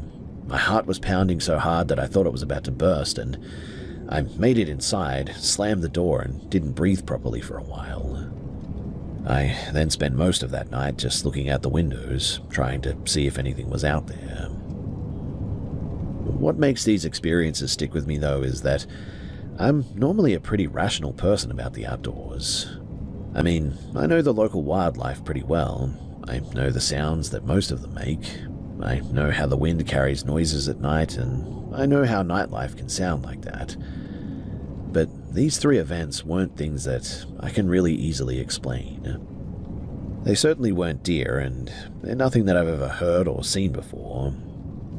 Since then, I still go out for night photography from time to time, but I have a lot more respect for the forest now. I make noise and I stick to known trails. I always carry a light now as well, and I never go as far as I used to. There's something about the darkness in these forests, especially alone, that makes you realize that you're not the only thing moving around at night out there. And I guess that's really the part that has stayed with me the most.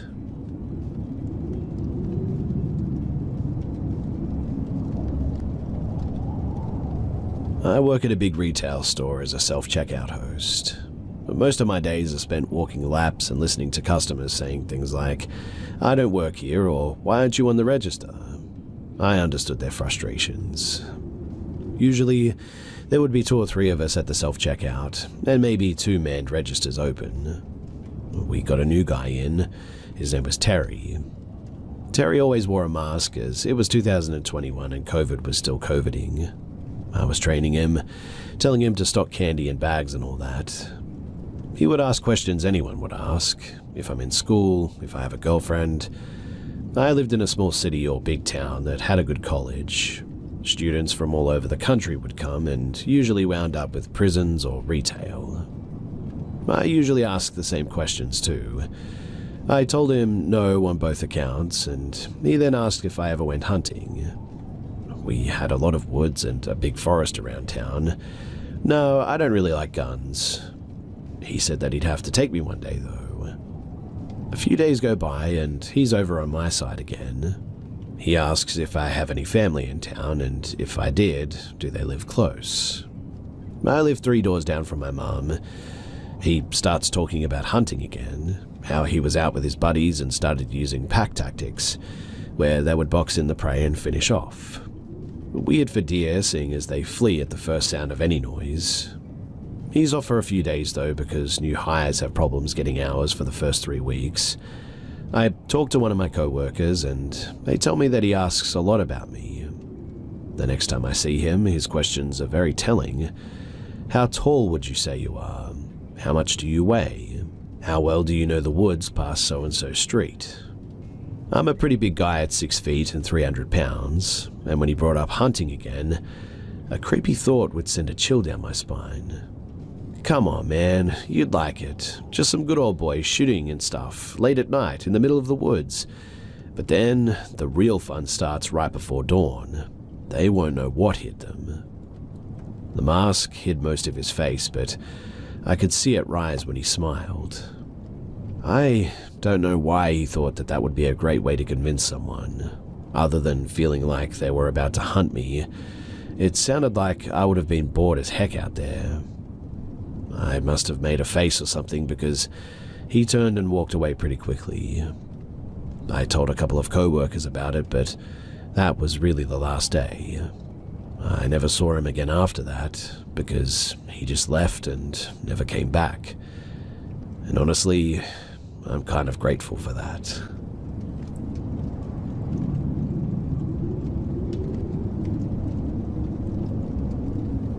This took place when I was 15 or 16 years old, so that would place it in either the summer of 2000 or 2001. My family and I were visiting with my cousin's family in Norfolk, Virginia. My brother and I, we're close in age with our cousins, and I stayed in my younger cousin's room with him and my brother in my older cousin's room. The bedrooms, they were at the end of a hallway. My brother's room was at the end of the hallway, my bedroom was across from my aunt and uncle's bedroom. And my parents, they stayed at the opposite end of the house in the den. So, it had been many years since we'd seen each other, so the first night my cousin and I stayed up after lights out to talk and just catch up. During our hours of conversation, he casually told me that the house was haunted by a woman. He had a reason why they thought that it was a woman, but I've since forgotten that. He told me, though, that the lights would go out unexpectedly from time to time, and there'd be strange noises late at night, and the most common happening would be that the TV in the den, it would turn on in the middle of the night without explanation. I was intrigued by this story. Our conversation moved on to other topics eventually, but in the early hours of the morning, we were still talking when suddenly there was a loud, heavy-sounding bang that sounded like it came from the kitchen. We fell silent and listened as we heard what sounded like footsteps, slowly coming down the hallway towards the bedrooms. The floors were hardwood, and to me, the footfall sounded like a small child that has put on their parents' shoes. They kind of slid, and then the heel would slap the floor. They sounded like they stopped right outside of our bedroom door, in fact. There was silence for a long moment. Then 3 loud knocks, not on our door, but on my other cousin's brother's room door. We both sprang up from our beds and flung open the door. My brother and cousin had already had their door open and were standing there, but there was nothing there. We could all hear our father's infamous snoring coming from the other end of the house, while my uncle, hearing us all saying "what the heck was that" to each other, came out of his room to curse us out and send us off to bed. Needless to say, though, I really didn't sleep very well on that trip.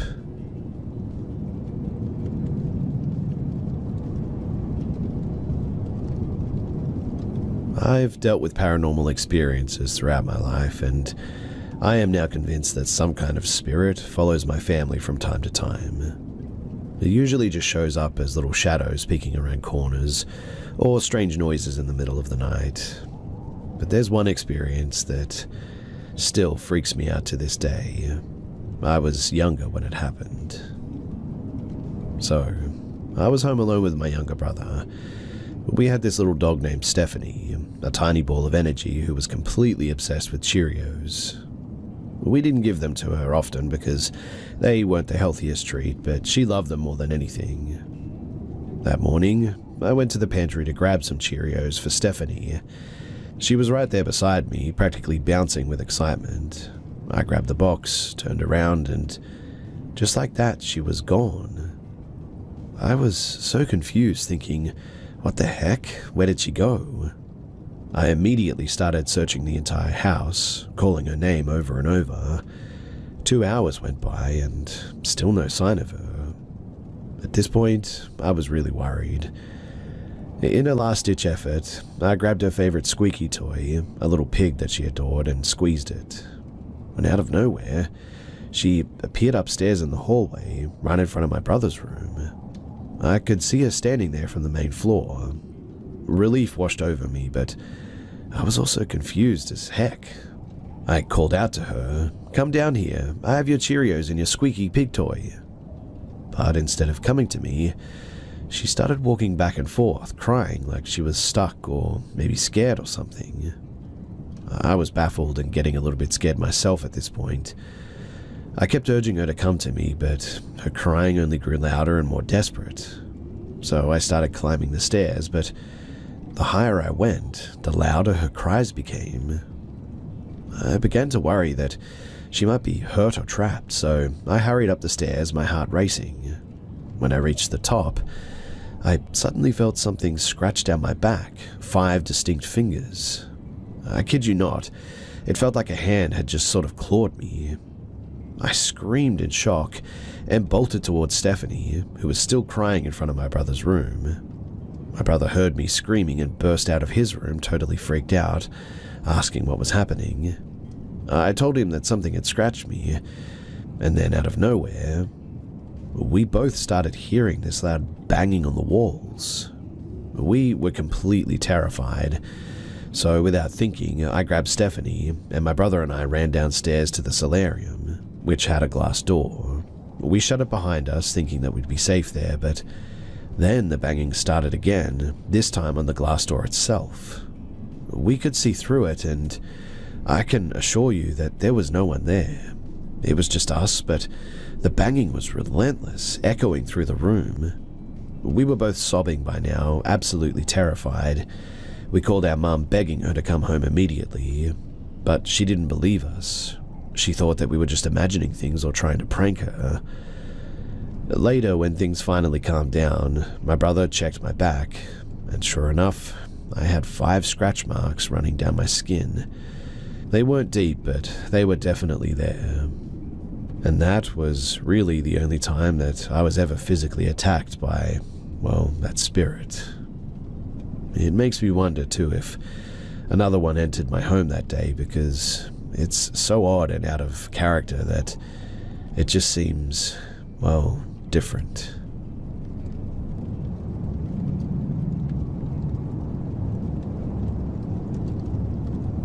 I had an experience about 4 days ago that I haven't been able to shake. I was dog or house sitting for my boyfriend while he was away on a backpacking trip. My boyfriend's home is in a semi-remote area at the bottom of a hill, at the back of a few arches of property. He's right next to the highway, which has opposite it a small rural neighborhood. It's both very sketchy and very safe, meaning that the community is close, but people frequently keep to themselves, and there's lots of abandoned, dilapidated homes right next to very well-kept homes as well. It's a pretty typical countryside neighborhood, I guess, but I really didn't feel unsafe to agree to watch my boyfriend's property and his dog, Hennessy. Hennessy is a 115-pound jet black American Bulldog English Labrador mix. He's basically all muscle, and ever since my boyfriend and I began dating, he's become very protective of me and my own dog, Lottie. Lottie is a 57-pound poodle mix. I'm a dog groomer, so she's usually done up in pretty silly haircuts with bows and everything. All of this is to say that one of my dogs is very intimidating, and the other certainly is not.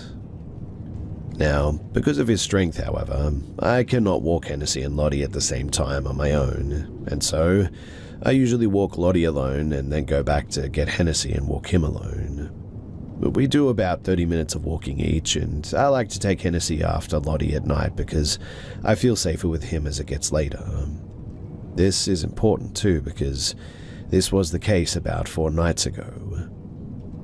I was about 3/4 of the way through my walk with Lottie when I got this really weird feeling that I was being watched. The hairs on the back of my neck stood up, and I looked around to see that about 30 feet or so back, there was a tall man in a hoodie standing next to an older, rundown home. I instantly thought that the hoodie was a bit weird. I live in Northern California, and it's early August. It doesn't get colder than like 87 degrees in the evening, especially when the sun was still setting like it was at that time. I forced myself to brush it off though, as I tend to be fairly paranoid due to my years of reading scary stories. But as I kept walking, the sun kept setting and the streets began to slowly get darker. I would glance back from time to time and notice that the man was keeping pace with me, not breaking that 30-odd foot distance, but still. If I turned a corner, so did he. If I sped up, so did he. Finally, we reached the highway, and I crossed right before a car came speeding past, hoping that if the guy was following me, this would put some distance between him and myself, which thankfully it did. But that didn't stop him from continuing to follow me. I walked as fast as I could to the house, not wanting to turn around, but now being able to hear his footsteps on the gravel. At this point, Lottie had noticed him too and started to bark and growl a bit. I forced her to keep moving and thankfully made it back inside the house, slamming and locking the door, hoping that that was the end of it. But it was not. Moments after I'd shut and locked the door, I felt someone trying to open it. The dogs heard this too and started barking because they always do when someone is at the door. There's no peephole on my door, but I can talk to whoever is on the other side because it's a pretty thin door. So I yelled out and asked who was there. Through the barking, I could hear a man's voice. "I love your dog. Can I meet her?" For some reason, the way that he said it was just so creepy. It was like there was nothing behind it, kind of like he had rehearsed the line or decided to say it beforehand. I yelled back no and asked him to please go away. He paused for another second and then again said, "I love your dog. Can I meet her?" He starts trying the door handle again, this time pushing up against the door. By this point, Hennessy can tell that something is wrong, and so can Lottie. The hair on the back of Hennessy's neck is standing up, and he is gnashing his teeth while growling. At that moment, I don't know what possessed me, but I threw Lottie into the bathroom behind me and grabbed Hennessy by the collar, keeping him close to the door with me. He's still barking and going crazy, mind you. I hear the man repeat that he wants to meet my dog, and I yelled out leave, and he paused and then slammed into my door. I would say too that the door moved at that moment. I unlocked the door and opened it just wide enough that Hennessy could get about halfway out. He's going bonkers at this point. My hand is starting to hurt from holding him back, and I can hear his teeth clacking as he ferociously chomps toward the man. And well, this dude was not expecting Hennessy. He stumbled back, almost falling over, and cursed as he scrambled to stay off the ground. He didn't even look at me and instead booked it up the hill as fast as he could and out of sight. Eventually I managed to pull Hennessy back in, and I called the cops to tell them what had happened. I never did get a good look at the guy, and they basically told me that there wasn't anything that I could really do, but they did take my statement and told me that they'd contact me if anything ever came of it. Honestly though, I am so thankful for Hennessy. After all of that, I snuggled up with him and Lottie that night and cried because it had all hit me how terrifying that really was.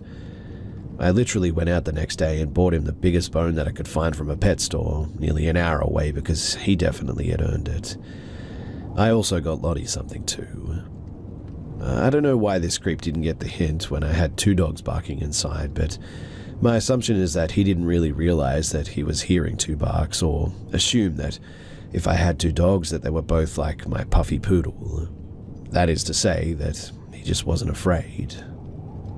I'm very thankful though that the guy didn't have a firearm, and looking back now I probably should have called the cops and kept my door closed, to be honest. But I hope that maybe because he saw Hennessy, he'll know not to come back and mess with us, because if he does, this time I'll let my big sweet boy rip him to pieces.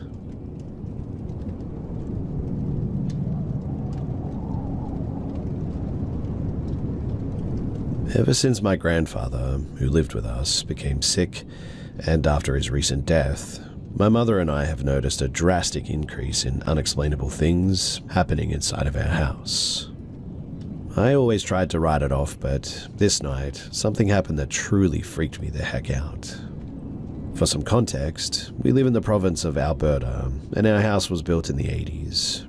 To my mum's recollection, when she first bought the house 13 years ago, there was no reported deaths in the house or any history on the land that it sits on. To bring everything back to the beginning of these events occurring, in December of 2023, my grandfather injured himself going down the stairs and was hospitalized. In his absence is when we, and even my grandfather, who was in the hospital, realized that something had changed inside of our home. Only days after his hospitalization, both my mother and I repeatedly heard footsteps or movements downstairs in the basement. My grandfather's room is in the basement. Many times we chalked it up to just old house noises, wood creaking, the house settling, etc. Until more physical things started happening, like the downstairs bathroom sink running, washing and dryer machines being open when they were previously closed, doors being open which were previously closed, items that were once on shelves being found on the ground, entire filing cabinets of papers spilled on the ground, lights flickering and turning completely off when in a room. Once, the stereo or radio system we had downstairs randomly turned on and blasted the radio for a few seconds before turning off as I walked past. But those were all the things that happened inside the house. But what's even freakier, and what made the rest of my family worried, are 2 specific instances in my grandfather's hospital room. Once in front of my mother and aunt, and a second time with just my aunt in the room. The first time happened later in the day after dinner, when my mum and my aunt were there. My grandfather leaned into my mother's ear and whispered, "Who's that over there? Is that a nurse?" and pointed to the corner of the room. My mum was confused and told my aunt, and she too became confused because, obviously, no one else was in the room. They thought that it was just him seeing things because the nurse said that he wasn't all up there after his fall. The second time, though, was much more intense and left my aunt hysterically calling my mum over the phone late at night. She told my mum that my grandfather was starting to fall asleep when he just sort of jolted up with a horrified look on his face and quietly told my aunt that the devil himself was standing behind her. She freaked out and stood from her chair and turned and saw nothing. She calmed back down and sat back in her chair and tried to ease my grandfather. She said that he never calmed down and then loudly yelled, "He's trying to grab you." And my aunt said that she felt something touch her shoulder along with a breath on the back of her neck. She quickly called my mum soon after in a panic, and my mum advised her to go home for the night. And after that, there were no more incidences in the hospital. After that, there seemed to be less activity at our house until, well, he passed a few weeks ago. Since then, my mother and I continue to hear the odd sound, objects being misplaced, lights going on and off, in the basement, until about an hour ago, and my mum came into my room at about 10 p.m. and randomly asked if I just wanted ice cream. I said sure to that, and I went to the door to put my shoes on. My mum said that I didn't have to go if I didn't want to, so I chose to stay home in the end. As she left, she told me to lock the door behind her as I went to the bathroom as she left. I got out of the bathroom and promptly locked the door. I also want to note that our screen door wasn't locked but was definitely latched at the time. After I closed the door, I went back to my room and sat, and I just continued a game that I was playing with my headphones on. After about 10 to 15 minutes of my mum being gone, I very clearly heard my mum's voice yelling my name to come and grab the ice cream. I get up and speed walk to the door yelling, "I'm sorry, I didn't hear you get home." And as I turn the corner to the front door, the door is slightly ajar, screen door wide open, and my mum and her car are nowhere to be seen.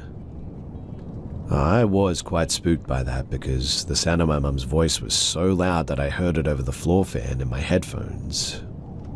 I relocated the door and locked myself in my room until my mum got home with the ice cream. I told her what happened, and she was also spooked, and we together searched the house in case somebody had actually got in, but there was nothing. I also forgot to mention that the majority of the time our 2 dogs in the house never barked at anything, except for a few times in the basement, maybe 2 or 3 times. I really don't know how to end this because I'm just not a good storyteller, but the only upside is that we are moving soon, and hopefully this stuff won't keep happening in the new place that we're moving into.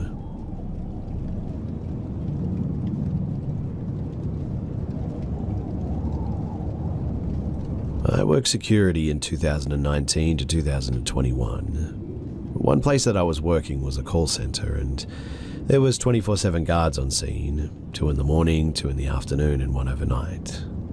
On the overnight shift, there was no one else in the building, all doors were locked and all ID scanners were locked as well. I need you to understand that there was no one else in the building. There was no way anyone else could have been in the building with me. This happened in 2020 when everyone was working from home and the security team were the only people that were even in the building. So, at every odd hour, I would do a patrol around the building, check into all the rooms that I had to swipe at, and return back to the desk. Other than that, I'd sit there and watch the cameras and play my Switch. Now, one night, while I was there for the overnight shift and the other 2 guards had left, I had to go on patrol. The lights in the building were all out, and it didn't really matter that much because I could see enough with the lights from the parking lot, and I'd never been afraid to walk around alone there because really I enjoyed the job anyway. I walked through the downstairs, checked all the exits to make sure that they were locked, and all the staircases to make sure that they were empty. When I moved to the 2nd floor, I heard one of the phones ringing out in the desks. Not unheard of, and because of the sensitivity of it all, we aren't allowed to touch the phones, except for the front desk ones, obviously. I usually played music to walk around, but this time I'd left my phone to charge at the desk. There was no device on me that could have made a sound. The phone had since stopped ringing, and I was still alone. As I moved to the final part of the building for my patrol, that was when I hear a small thud by the stairway at the back. That didn't bother me too much, but when I heard a female voice call out, "Help me," that was when I froze. I stayed silent, and I didn't move for nearly 15 minutes. It took me a while, but I eventually called out and asked if someone was there, but I didn't dare go over there to try and see. I would have heard something or saw someone moving over there if there had been anyone. I didn't finish my patrol that hour, and immediately returned to the desk downstairs where the lights were on in the lobby. My boss even asked me when I told him about it, and he just nodded like, "Yeah, that happens sometimes." I didn't hear anything else the entire time that I worked there after that. I even checked the cameras that were in that area, and I can assure you that there was no one there. I always used to figure that ghosts were real, or I wanted to believe that they were, but that night completely proved to me that ghosts really are real, and when one asks for help, you probably shouldn't really risk yourself.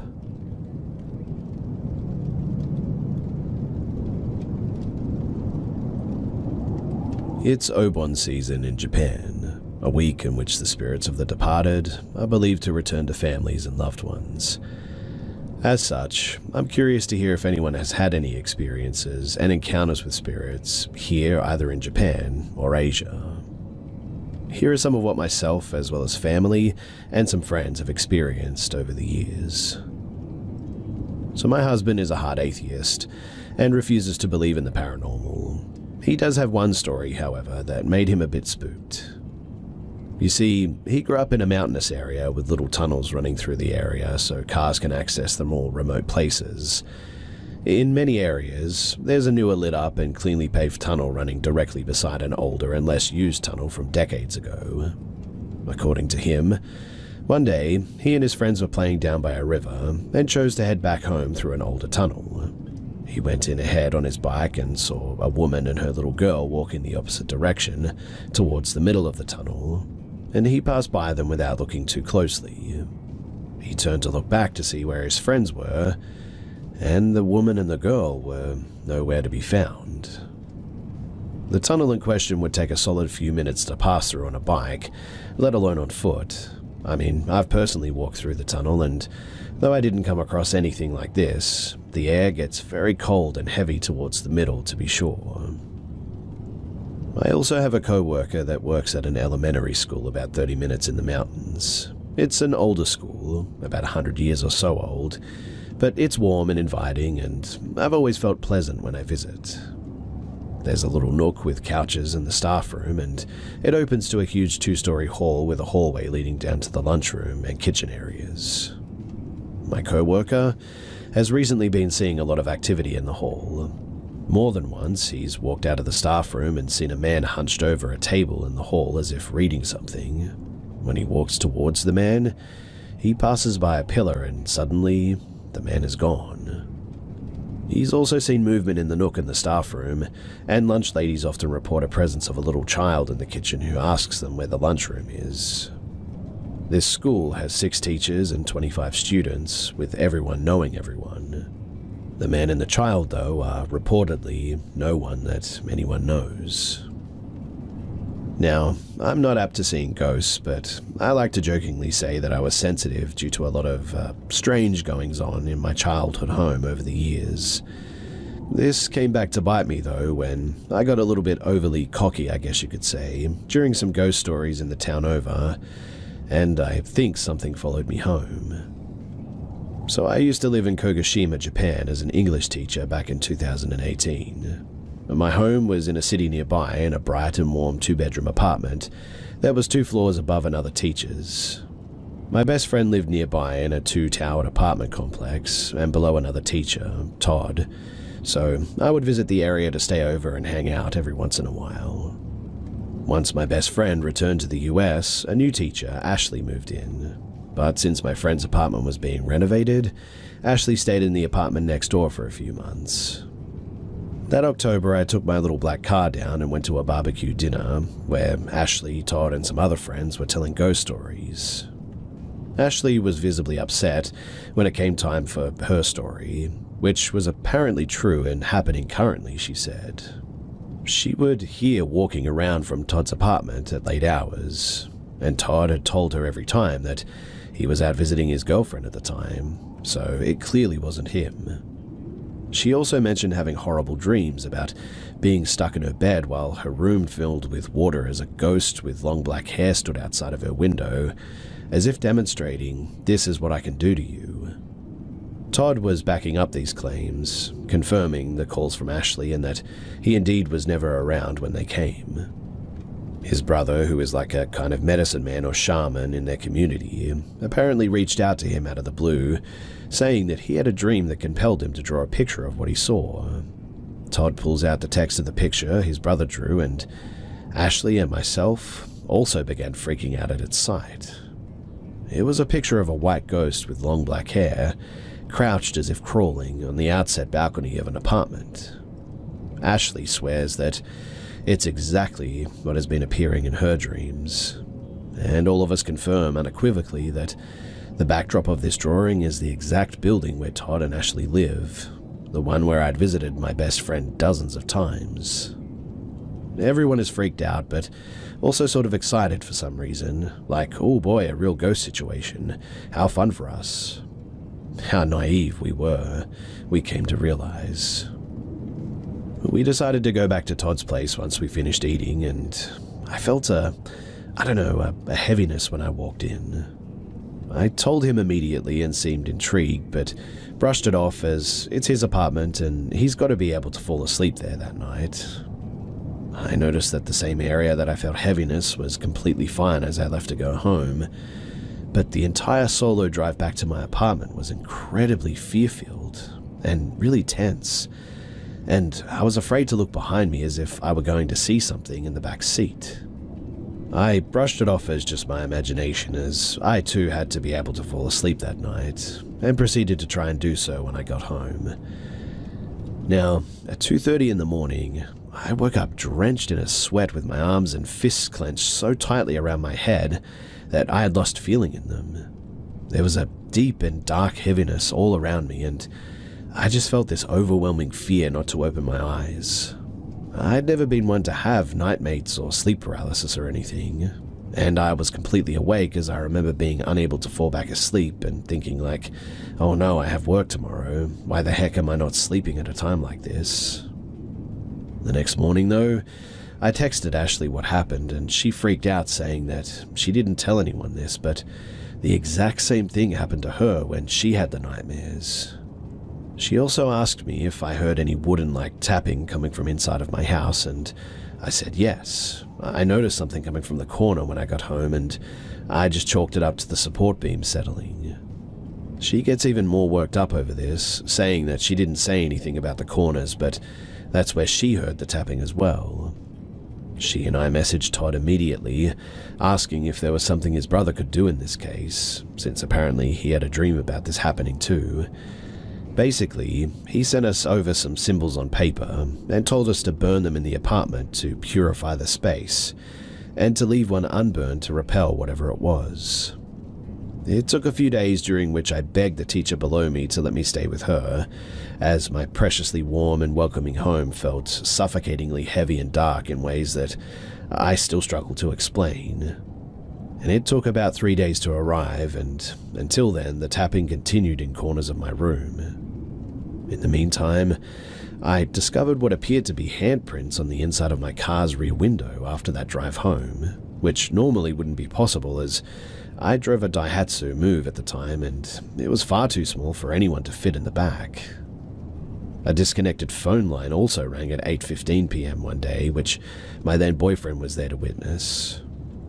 Once the papers with written symbols arrived, we burned them as told, and the heavy atmosphere cleared up immediately. There's no interesting ending to this story, other than that it hasn't bothered us since. But to this day, I have one of those symbols laminated as protection, so it stays far, far away. I've also stopped going to places said to be hosting frightening spirits because I've wisened up with time and experience. Again though, like I said at the beginning, I'm interested to hear of any other experiences had either here in Japan or around Asia as well.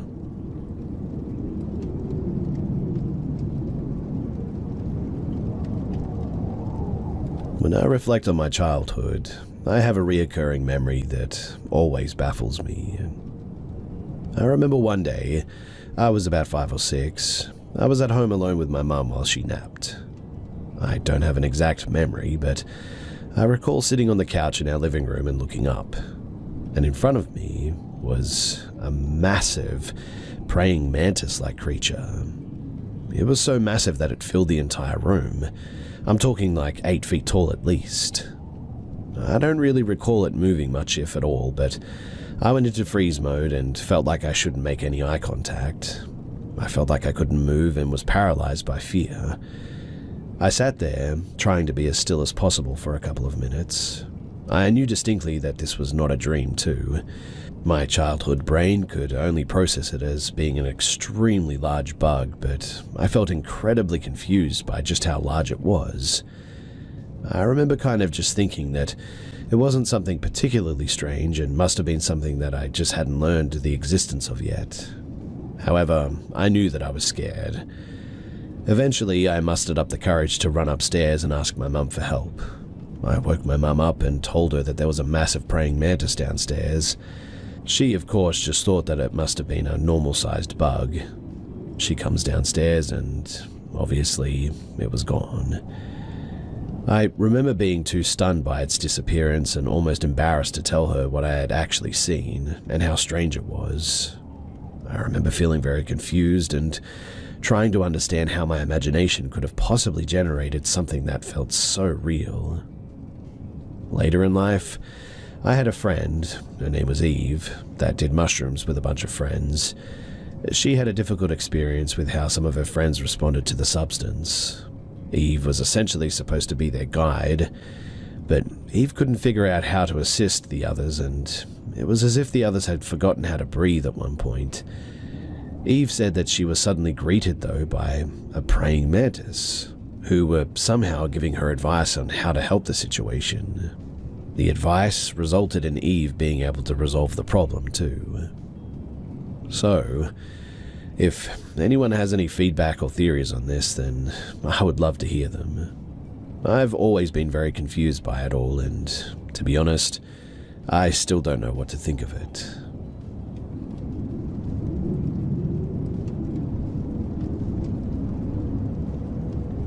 Something really strange has been happening lately, and I know I'm not crazy because friends of mine have experienced this with me on 2 separate occasions.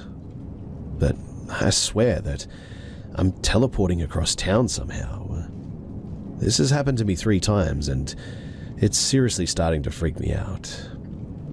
It happened for the 3rd time less than an hour ago. I was riding on my friend's car back to my place from a movie theater on the opposite side of town, a trip that would normally take around 15 minutes. It took us 5, and I noticed what had happened almost immediately, but I didn't want to say anything until my friend, E, did out of fear of sounding crazy. On the drive, we randomly ended up downtown, close to my place, much sooner than we should have. The transition is so seamless that I can't tell the difference until I see man-made landmarks like buildings. E mentioned that he didn't make any turns that he'd normally have to get there. We just sort of ended up there. We weren't distracted by a conversation or anything, and the both of us were stone cold sober. Then E started to freak out a little bit. I told him about the other 2 experiences that I'd had, more on those later, but we made it to my place and decompressed for a bit before he left. In the car, I told E about the other 2 events that I experienced. The first time I had something like that happen, I was walking to a gas station to grab a snack after work, I think, and somehow ended up walking on a street like a mile down the road. No time had passed at all, and I know this because I check my watch fairly often. The second experience was the more drastic of all 3 that I've had, though. I was in the car with another friend of mine, his name is Jay, and we were on our way to a Walmart, a 30-minute drive away from his place one morning, but we ended up getting there in 10 minutes. He noticed what had happened shortly after starting the drive over, and we took a turn into this more scenic road on my state, Virginia, which would be a straight path to North Carolina. But instead of us going towards North Carolina, we ended up in a very similar road much closer to that Walmart within a matter of seconds. The transition was nearly unnoticeable until, well, I saw buildings that I recognized from part of the town the Walmart was in. And that experience, it really freaked me out. I have no clue what's going on, and to be honest, I'm genuinely really scared. I don't know what's happening, and I want to find out, which is why I'm here. Has anyone else experienced something like this?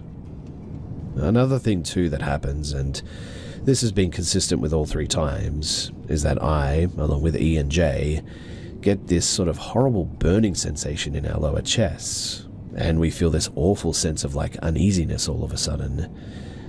Standing up after an experience like this feels like a burden, and walking around is awkward and clumsy too. All 3 times I've had this happen, I, along with E and J as well, have been completely sober. So, please help. Because honestly, I just want to know what the heck is happening.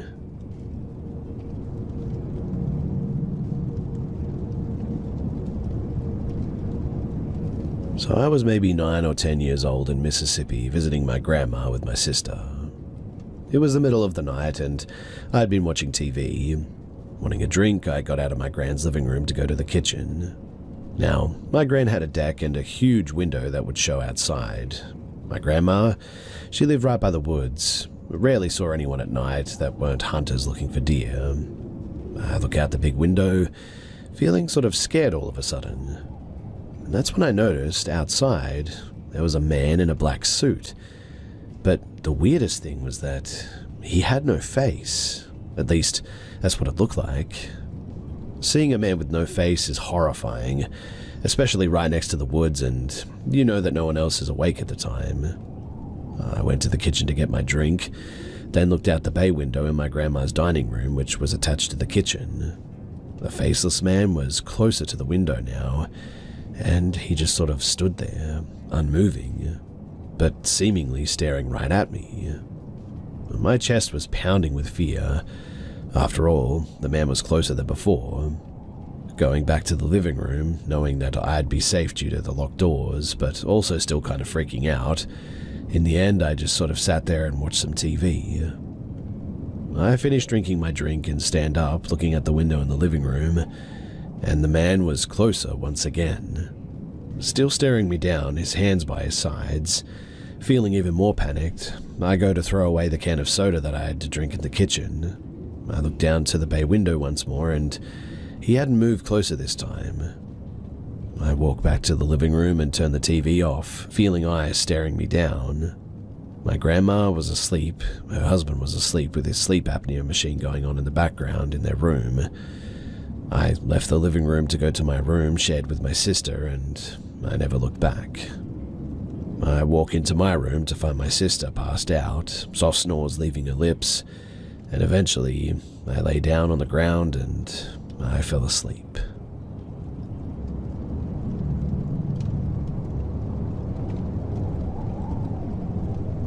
I found the courage to share this after, hearing numerous sightings of North American Indian mythical creatures, specifically the short people that seem to go by many names across the tribal regions of America. This exact type of creature has been sighted and discussed among Aboriginal people in Australia for thousands of years. In the southwest region, they're known as the Warraji, or hairy bushmen. Standing a few feet tall, they possessed insane strength and speed. Prior to colonization, there were stories of their friendship or alliance with Aboriginal people, but also there were stories of conflict and people or even children being taken by them. There were specific rules Aboriginal adults told their children, such as avoiding water bodies at night and in the evening, and no matter what, that never ever whistle in the dark. It invites them and it only spells trouble. Although, even some Aboriginal people say that these stories are just to warn kids about water safety. Well, in 1998, I knew none of this because, I'm not Aboriginal, and at the age of 10, when this all happened, I had never even met an Aboriginal person or been taught anything about Aboriginal culture in school. It was the 90s, and Australia had an uncomfortable relationship with the truth and colonization. Every school holidays, I used to leave the city and visit my aunt in the picturesque southwest countryside. I needed no encouragement in going because I loved the outdoors, and had free rein to run amok on the dirt bike and go fishing alongside the magnificent Blackwood River whenever I felt like it, and so I went a lot. It was the 90s in Australia, and incredibly safe for a 10-year-old kid to roam the landscape for miles and hours on end, all alone with nothing but a trusty pocket knife. I was able to walk through my aunt's massive property to the edge of the forest, and then into the depths where the river flowed through, fishing for trout and redfin. On the last evening before I was due to go back home to the city, I was down there fishing alone as the sun was setting. I knew that I'd get into trouble being out that late, but having already snared a few trout, I figured that I'd be quickly forgiven. Plus, I was still getting bites, and I remember having caught the fish and kept them in an old metal bucket. I was on my last few pieces of bait anyway when I recall hearing a tiny sort of pinging noise on the side of the bucket. At first, I thought nothing of it because large gum nuts often fell from the trees. But then it happened again. much louder and more forceful this time. I remember checking the bucket and realized that they were small rocks and not gum nuts at all. I looked around, assuming it was some kids from a neighboring property, which was very unlikely as it was maybe a 30-minute walk to the next property, at the other side of the river backed onto the national park, where there were no other farms for miles too. Plus, I hadn't come across any kids throughout my entire stay at the farm either. But this is where it got pretty scary. The rocks, they got bigger and they started flying in from different directions, cutting my cheek and hitting me in the head. At this stage, I started crying. I was only 10 after all, and dropped the fishing rod. I had 3 large trout in the bucket, and my intention was to pick it up and run back to the farm as quick as I could. As I bent to pick it up, though, I was hit by another rock in the side of the head and fell over. I pulled myself up and I stared over to the other side of the river, the main source of the rocks. What I saw paralyzed my whole body with fear. It was nearly dark at this stage, but I saw the outline of 3 short-looking bodies covered in hair. I would have put them at maybe a meter tall, 3 or 4 feet at most, the size of small children, but with the bodies of men.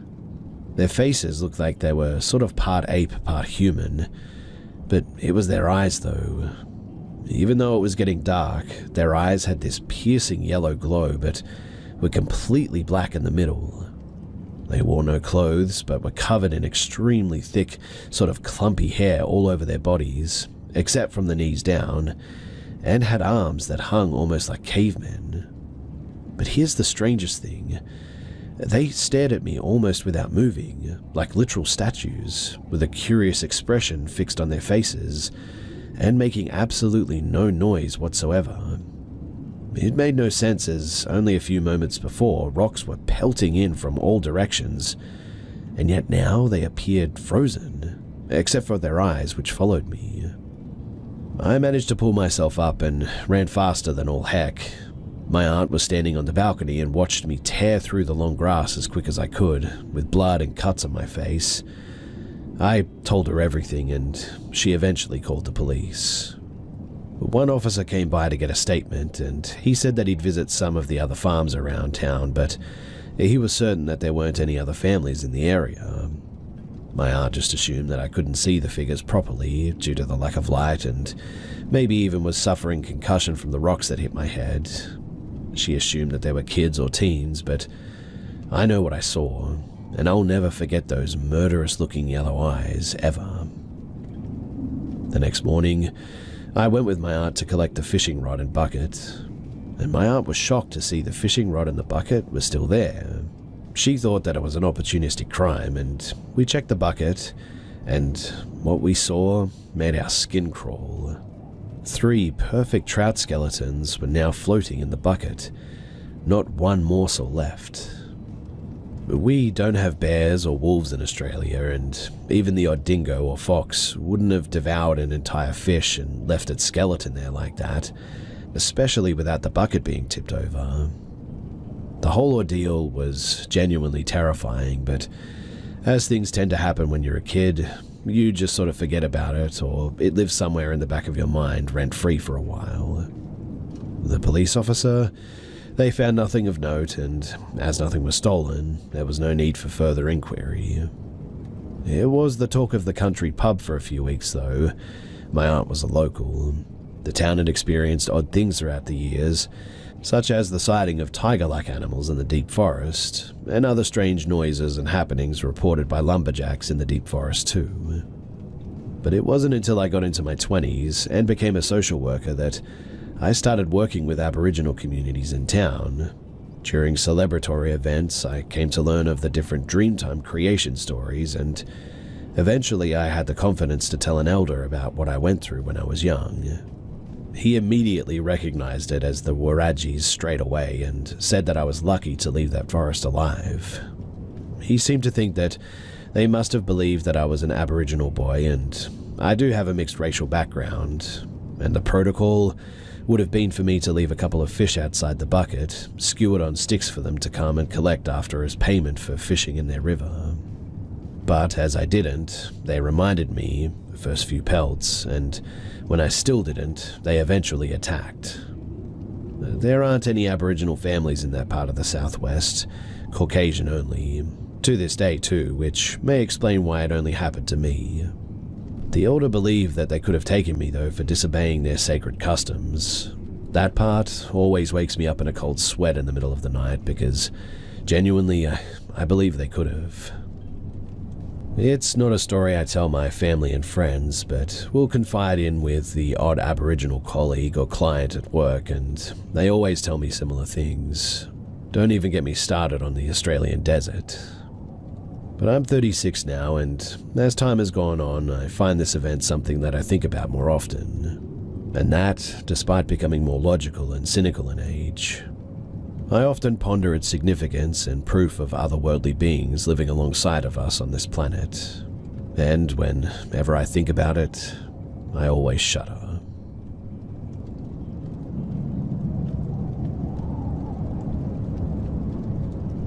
This last year, my dad and I went deer hunting like we do every year. My brothers and uncles and grandpa all go, and we have deer stands spread out across maybe 60 acres deep in the Chippewa National Forest. But my dad's deer stand is one of the closer ones to our camp, so at lunchtime or nighttime, we wait for our family members to walk down the trail and wait for us to get out of our stand to walk back to the camp together. Our deer stand has a sort of locking latch on the outside and the inside, and it's a bit finicky and takes actual strength to get the latch to shut properly, and then you push it down a little to lock it in place too. There is a latch on the outside and the inside, like I said, so if you unlock it to get in, you lock it from the inside so the door stays shut. Keep in mind it's not actually locked, but it's a latch where you sort of lift it up, push it through the hole, and push it back down to keep it in place. It is impossible, really, to lock yourself in the deer stand. Anyway, it's pretty much completely dark out, and we're waiting for our family to come back down the trail.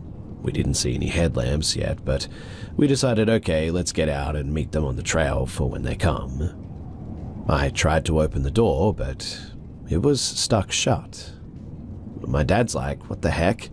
Why or how would you lock us in like this? I said, Dad, there's no way for me to physically lock the outside after getting in. Not even reaching at the window could you get close to the door latch. We were completely dumbfounded and kind of freaked out. Eventually, my family came to the trail and were just sort of standing waiting for us to get out. My brother walked up to our stand and opened the latch for us, also confused how that could have possibly happened. Like I said, it takes some real strength to push that latch up and through the hole and latch back down like that. And there's just absolutely no possible way that we could have locked the outside from the inside. I still don't know how this happened, but it freaks me out to think that maybe somebody was out there trying to lock us in or something. I'm a little bit nervous to go hunting this year. I hate walking into the woods at 5 a.m. and back to camp at dark. I hope I don't experience anything like that again because it definitely has me really unnerved.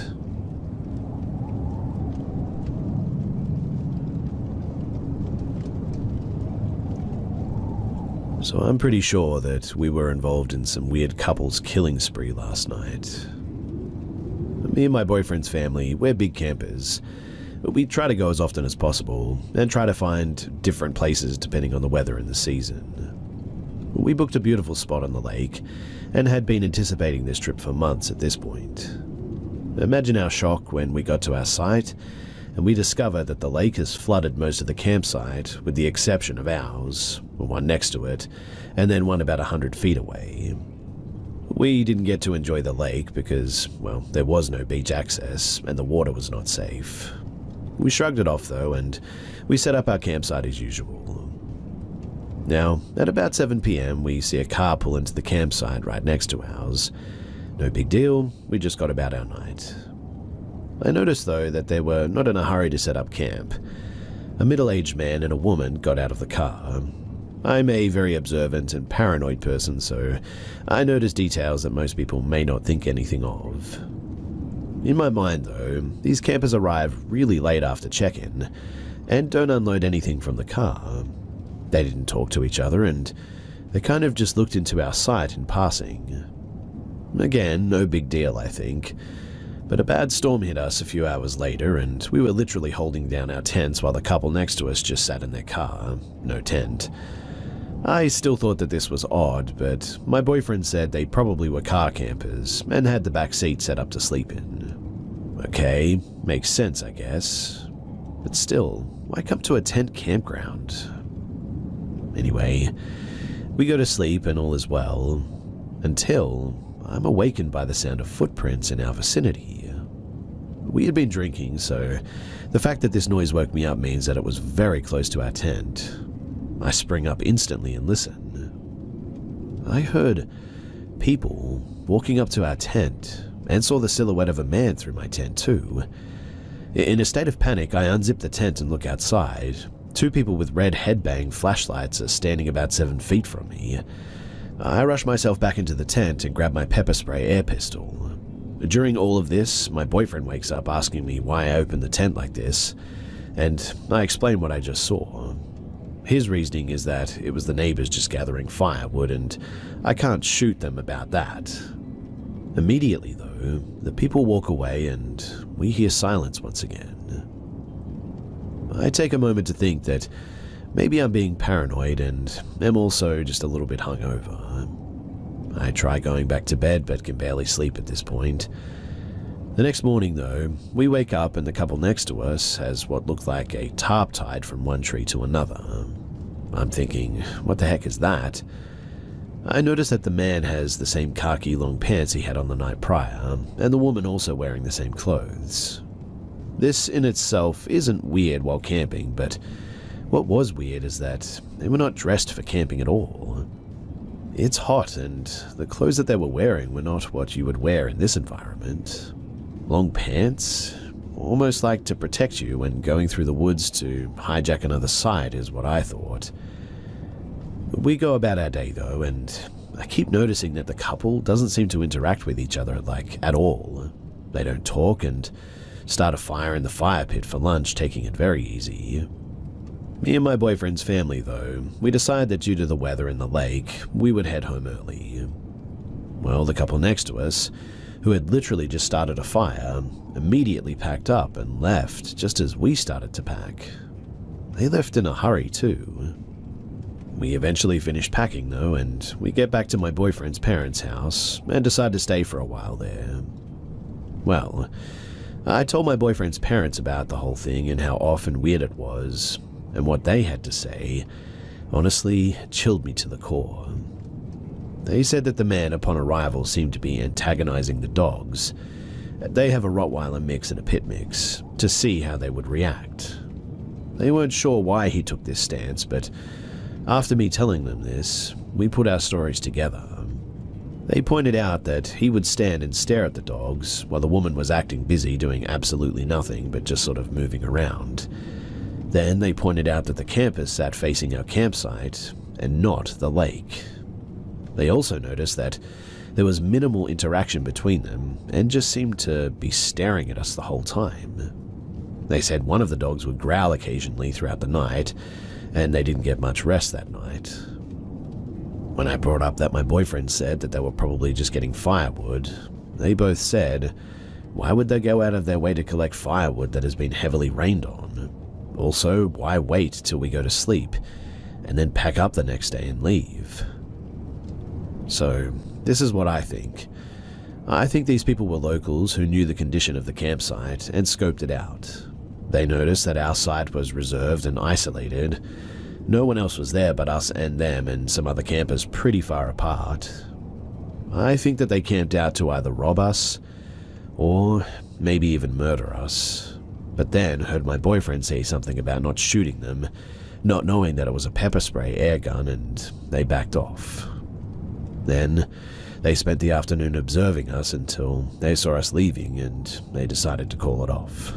Because, honestly, none of their behavior makes much sense.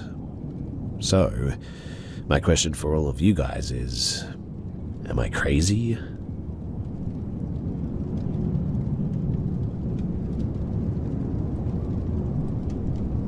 Early on in my relationship, I'm 24 and female. I frequently spent the night at my boyfriend's, 23 and male, his condo. He lived alone on the bottom floor. His neighbor above him was kind and usually a quiet guy. I rarely noticed noises coming from above. For context, almost the entire condo was hardwood flooring, with the only carpet being in the family room. My boyfriend was working a pipe-fitting job and commuting a couple of hours away, so he would usually leave at about 4 in the morning, if not earlier. I would usually stay in bed for a couple of hours after he left, and would hit the road around 7 or 8, depending on my work schedule. The first time that I noticed something, it was just a bit of a dream, albeit a very vivid dream. This took place after my boyfriend left for work and I had fallen back asleep. In the dream, I was walking through his condo and, as I passed by the bathroom, an old man came out and started yelling at me, saying something was wrong with the water. He had no clothes on, was shorter, rounder, bald sort of fella. When I went to look in the tub, the water was coming out of it dark brown, almost black in color, and the old man started telling me that I needed to get out, still yelling at me. I didn't think much of this dream. I figured that it was my mind being silly and remembering that the building used to be an assisted living facility. A week or two later, though, is when the weirdness escalated a bit. My boyfriend left for work as usual, but this time I had a harder time sort of falling back asleep. I gave up after about half an hour or so, settling on scrolling through social media, until it was time to leave. As I'm laying in his bed, I hear what sounds like wet footsteps coming down the hallway. I can hear each individual step squish as it comes down the about 20-foot long hallway, until it stops outside of the bedroom door. There was no shadow that I could see, and the sound was so clear that I initially assumed my boyfriend had forgotten something at home, or that he had been sent home from work. I waited and waited for him to open the door, but I never heard the footsteps recede, and nobody came in. I stayed frozen in bed, and ultimately chose to ignore it. I waited patiently for the sun to come out, and promptly left without even making the bed.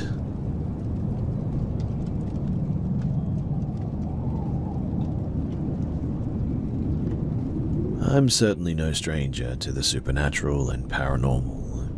It's not uncommon for people in my family to experience these things, but it has been a really long time since I've experienced this particular reoccurrence, and life has gotten a bit better since it stopped years ago. Now, for the longest time since about the age of maybe 6 years old, I've experienced sleep paralysis.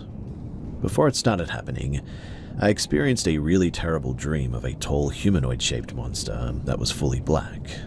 Not a shadow figure, not a person shrouded in darkness. This thing was made of, like, void. Basically, in the dream, I heard a loud roar from outside my 2-story bedroom window. I looked outside and saw this thing standing underneath a corner street lamp. No visible features, beside it being tall, like maybe 8 foot, humanoid in frame, and the roaring noise was coming straight from it. I would then run downstairs and my family would surround me like they were trying to guard me from this thing. But each time I turned around, a family member would vanish, and then once they were all gone, everything would go back as the roaring got louder, and then I would wake up. I would only ever experience this dream once, but it got followed first by brief bouts of what I feel is maybe like astral projection or an out-of-body experience, which only occurred in my grandma's house for some reason. I would wake up and see myself in bed, and then feel this sort of pulling sensation that would lead me to the front door, and I would stare at them and feel this sensation that something was on the other side of that door and wanted me to come outside. Nothing ever spoke. There was no noise, but I felt this draining and foreboding sensation when I stood looking at that door, and I would wake up extra tired the following day.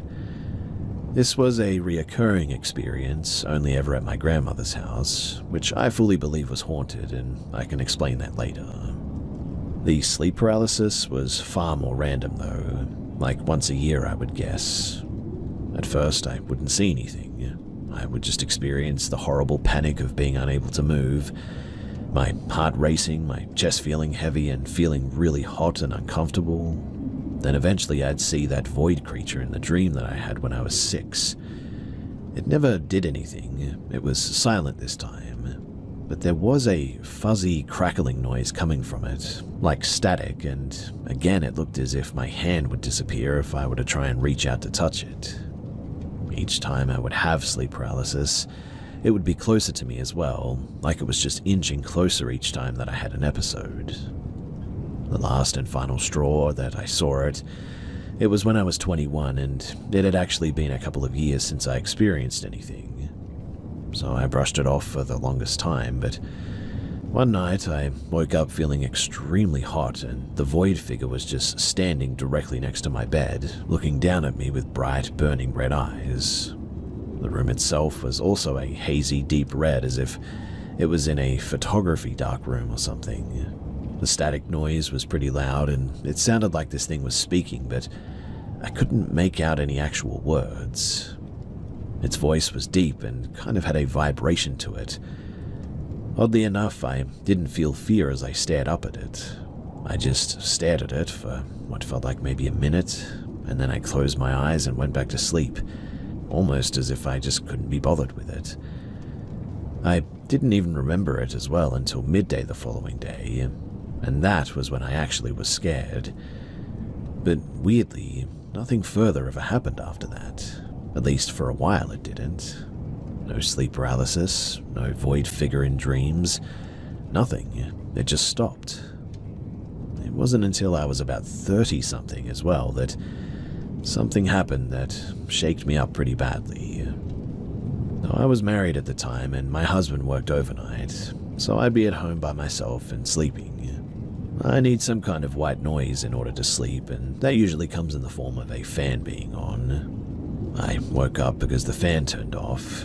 It isn't actually uncommon for the power to go out randomly in our area for an hour or so in the middle of the night, so I merely sat up in bed for a moment out of confusion. For a split second, though, I thought that I heard what sounded like a quiet growl under my bed. I didn't have any pets at the time. I brushed it off because it was so quiet, and I figured that I must still be out of it from sleep or whatever. But I got up with the intention to go to the kitchen to see if the oven light was blinking, because that usually indicated that the power simply just went out and was now back on. But the second that I opened the bedroom door, there was that deafening roar from the nightmare when I was 6, and everything in the house suddenly turned red. My only thought was to run out the front door, but when I did, I ran right out of my bedroom again like I was caught in some sort of a loop. I couldn't leave the house. The roar was suddenly getting louder, and I was really starting to panic. I began screaming, and I kept repeating, "Wake up and let me out," when I finally stopped by the front door and just held the doorknob. I could feel sharp claws dragging down the back of my neck when suddenly I woke up. I was drenched in a cold sweat, and I was stuck in bed for a while because I was just afraid to move. But eventually I found the courage to get up and turn on every light in the house, and that definitely was the most vivid nightmare that I had ever had. I'm almost 34 now. I got out of a toxic, unfaithful marriage and currently am doing a lot better on my own. There were a lot of negative people in my life before and have since cut them out of my life. And who knows, maybe that plays a part in all of this, because I haven't had anything like that really happen since then. Then again, I've had years of dry spells before, and I don't get nightmares quite like that anymore. None involving the void being, at least. Who knows, maybe my cats play a role since they sleep right next to me every night, and in a way I feel like they ward off bad things. I fully believe that I had been haunted by something that preyed on me when I was most vulnerable in my life. I just really hope that I never experience it again.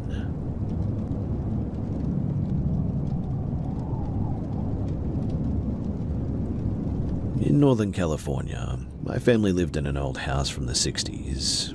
It was worn and squeaky, but livable. A charming house, really. We lived in this house for a few years, and my experience in this house was when I was also young, maybe about 13 or 14. And many of these instances had convinced me thoroughly that this place was haunted. So when we first moved in, there were many drafts, cold spots, and some strange sounds through the house, but nothing came close to the pictures that I'd gotten of the entity in the home. Leading up to the photos being taken, my family had started seeing orbs, shadow figures, etc. that were generally non-applicable to a haunting in their eyes, but I was freaked out more and more as time went on. Now, one day, I was sitting on my parents' bed reading an old magazine when I heard a very clear hi right next to my ear. I left the room so fast it was unreal. Another day, I'd lost my phone for a week, tore apart my room from top to bottom, couldn't find it anywhere. A week passed and I found it sitting neatly on a box in my closet. Okay, I must have looked past it, right? Whatever. Around this time, I was known for making little recordings of my child self singing and making atrocious noises because I was a weird kid. The thing is that I always named those recordings, always. The day that I found the phone, I went in there to listen to my sound clips, and there were 3 new unnamed recordings. Weird. I mean, I would have named those for sure. So I played them and was instantly freaked out. One was less than a second long. The problem with the logic behind myself making this one was that I debunked myself from pocket recording because to hit start and stop, the phone was too slow that it takes about 3 whole seconds from start to end the recording. The first one was short and wasn't dissimilar to the sound of a horse galloping. The second sounded like a pocket recording, so I shrugged that one off. Okay, strange. The third recording was fairly long and hosted a loud crunching or marching noise with children in the background like a party. I hadn't been to any parties, nor was I in school for the spring break, but you can clearly hear an adult male voice say the word name Fallon, but the rest is muffled. Okay, cool, whatever, I forget about it. But a week or 2 later, my phone disappeared once again. I searched and searched my closet for days to no avail, only to find it a week later in the exact spot that it was last time. This time, I instantly directed it to the sound clips and, to my surprise, found 3 more recordings. 2 short ones and 1 long one. The first 2 were just static noise, but the third one brings chills to my arms every time that I listen or think about it. It was a very little girl singing into the phone like I would have, but I definitely did not sing that. It was hard to make out, but it was something about going to the edge, then something else I couldn't quite make out, and then it just ends. Don't get me wrong, I know it's heaps unlikely that there's a ghost who can record themselves singing into a phone, but I have no idea where these came from. I'm the youngest in my family, and nobody could tell me where those came from either.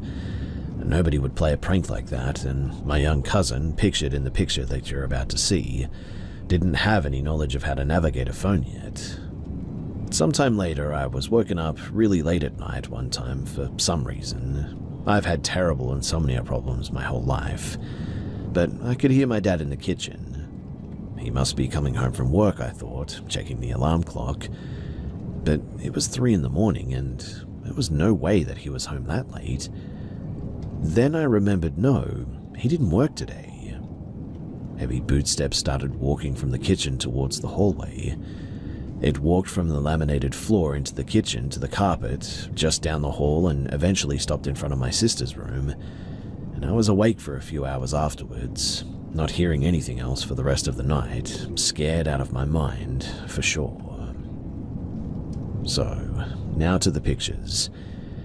I was babysitting my younger cousin by myself one day for a few hours. We were coloring and playing with Play-Doh. Pictured is me in front of them taking a picture of them, and I didn't see it when I took the pictures, and I didn't know it was there until years after we moved out. but the timestamp stated that they were taken within the same minute. And behind my cousin sat with the china cabinet with a mirror in the back. The figure in the mirror would have been standing just behind me in the kitchen. You can sort of see the cabinet of the kitchen, right, and the fridge to the left, and the window just past it if you look carefully. The figure, it had no facial features. The first picture was taken with the figure, and the second is without it.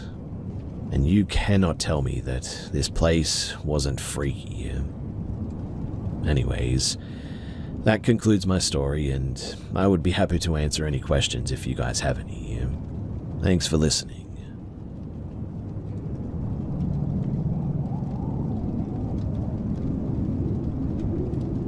My childhood home, I lived there from maybe ages 4 to 14, always had a somewhat thick negative energy to it. I remember my parents having family and family friends over as a child, and a few of them making verbal comments about how the energy felt dark, observant, and that they'd get the creeps if they stayed the night for any sort of reason. In my experience, as I aged through the elementary school period, the parts of the house that felt the darkest and most ominous were basically the whole upstairs, the game room, my bedroom, and the bathroom, and downstairs, and it was the laundry room that felt particularly dark. In general, the other parts of the house felt okay enough, but as a child, I experienced significant fear around sleeping in my bedroom alone or at all, even if my mum accompanied me to my bed. Even during the day, if I was playing with my toys, I'd eventually get the creeps, and it felt like something was just lurking, observing me, slowly making its way, most of the time after some time playing in there. That creeping feeling that would make the hair on my arms stand up, and I'd look around my room. My eyes would always lock onto my closet door and stare at it in fear. Eventually, I'd find the courage to rip my attention away from it and flee out of my room. Now, on one particular day, I was playing with my toys on the floor of my bedroom before dinner. I was excited about the toys that I was playing with because I had just gotten them for my birthday. No one else was upstairs but me, and I get called downstairs for dinner. I go down and I eat, and after dinner I come back up pretty quickly as I was excited to resume playing with my new toys. I walk into my room and I freeze, as my toys were in completely different positions and locations than where I'd left them. Action figures that I previously had sitting were now stood up straight and feet away from where it was sitting before. Toys that were on a piece of toy furniture were now taken off of the furniture, etc. In fact, almost every toy was moved. I was about 6 or 7 at that time, and I really could not understand it. In my rational brain, I asked my sister, who is 2.5 years older than me, if she went into my room, and she said no. And I just couldn't wrap my head around it. For years, every night, I would sleep in my parents' bed. That was the usual, really. I adamantly would not sleep in my bedroom. It was more than a childlike defiance as well. I was petrified to sleep in there. So much so that I had an unfortunate bedwetting issue well into 2nd or 3rd grade. And one night, my mum was able to get me to lay there at night alone. I had full body shakes from fear, and I remember so vividly not being able to sleep at all, and getting so scared that I hid myself under my blankets, where I hid awake for what felt like at least 2 hours or so. I remember how badly I was sweating, getting so hot from being tucked under my blanket. My shirt and pants were wet with sweat, and under the blanket, I felt like there was something looming over top of me outside, like the vastness of the dark in my room housed an energy that I could not look in the face, like the dark corners were swirling with an energy waiting for me to come out from the covers. Eventually, it was so hot under there that I just had to come out. Otherwise, I would have started to have trouble breathing, more than I already was.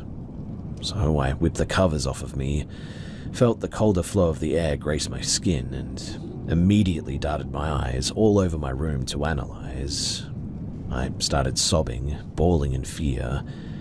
I feared my closet, that was cracked with light on as a nightlight. I felt exposed and vulnerable to the veil which was thin in my bedroom. I remember getting up quick, running out of my room, closing the door as an energy shut off, and sitting in the hallway hugging myself, just crying.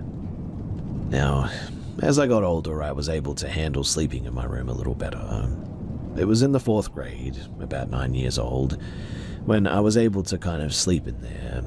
And on one of the first nights that I slept in there alone in the 4th grade, I fell asleep in my bed but woke up on one of our living room couches, which faced the laundry room. When I awoke, it was about 4 in the morning. It was dark in the living room, only some moonlight coming in from our tall windows which faced our dark backyard. I was laying on my side.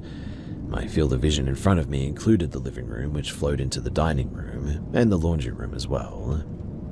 Initially, I was incredibly confused why I was on the couch.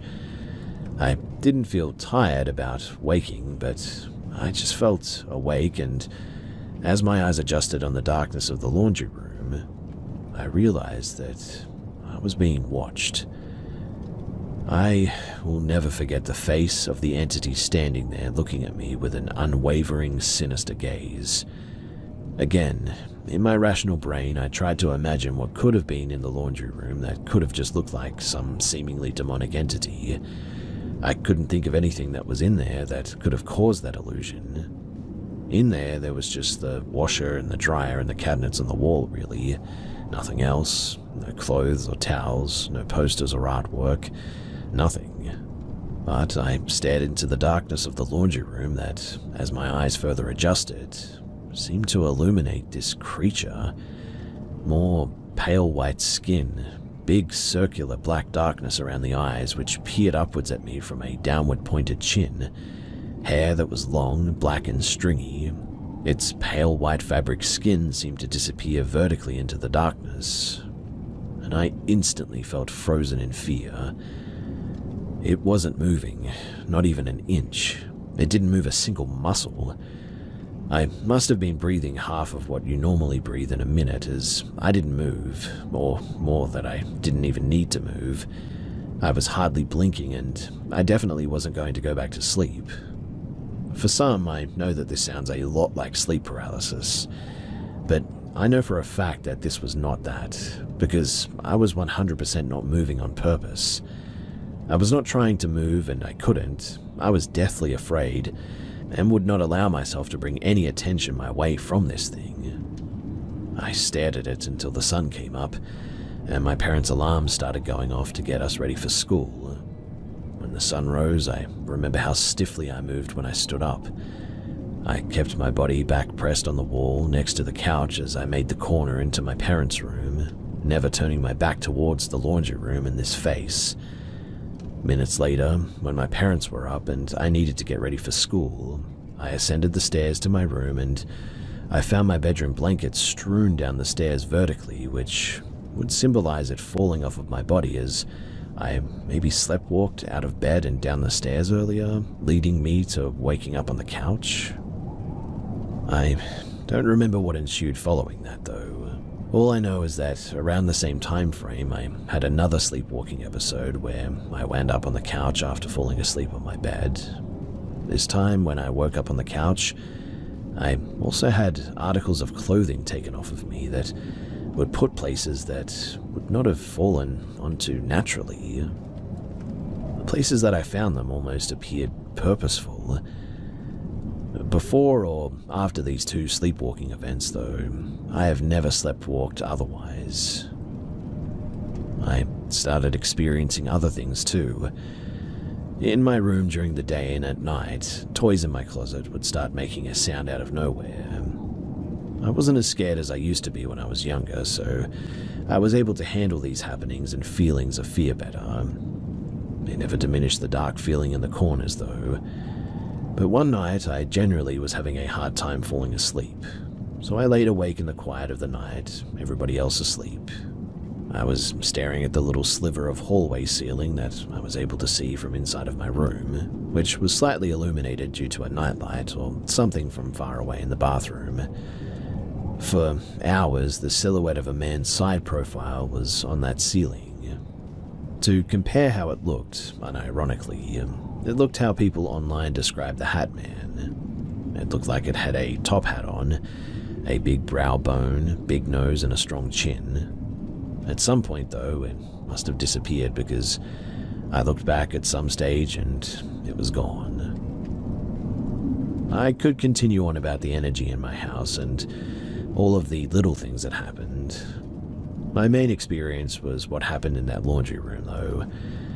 I have always hesitated to tell people about it too because of the Hollywood-esque nature about the way the entity looked. I get that. I've only ever told a few people, in fact. And even then, I feel like they think I'm conjuring up something that I'd seen in Hollywood. As an adult, I've spoken to the same family friends who used to visit when I was a kid about the energy in that house.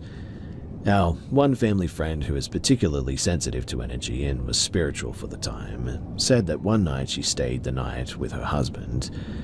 Side note too, it was often my parents' family friends who would stay the night upstairs. My parents were not shy partiers or anything, so often our family friends were too drunk to drive home and they'd stay the night. And if needed, my parents would offer my bed. These family friends have always been safe and trusted adults in my life. Shared with strangers here, I know that this could sound a bit strange that my parents just let their drunk friends have my bed. However, this particular family friend was like an aunt to me, and I don't recall being at home this night when she slept in my bed. Anyway, she told me at some stage in my adult life that this night she slept in my bed, which she never had before. She said that she woke up many times in the night to feeling my bed shaking erratically. Not super strong shaking, but enough of an erratic movement that the entire bed frame woke her up many times in the night. Now, as an adult, I don't think too much about all of what I'd experienced.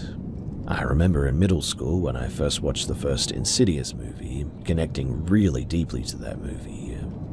I resonated a lot with Dalton, as he seemed to be the target of what was going on and having these confusing things happen to him. I definitely feel that I experienced more in that house than my sister or my parents ever did. I felt exposed constantly in that house to, well, whatever it was that was there.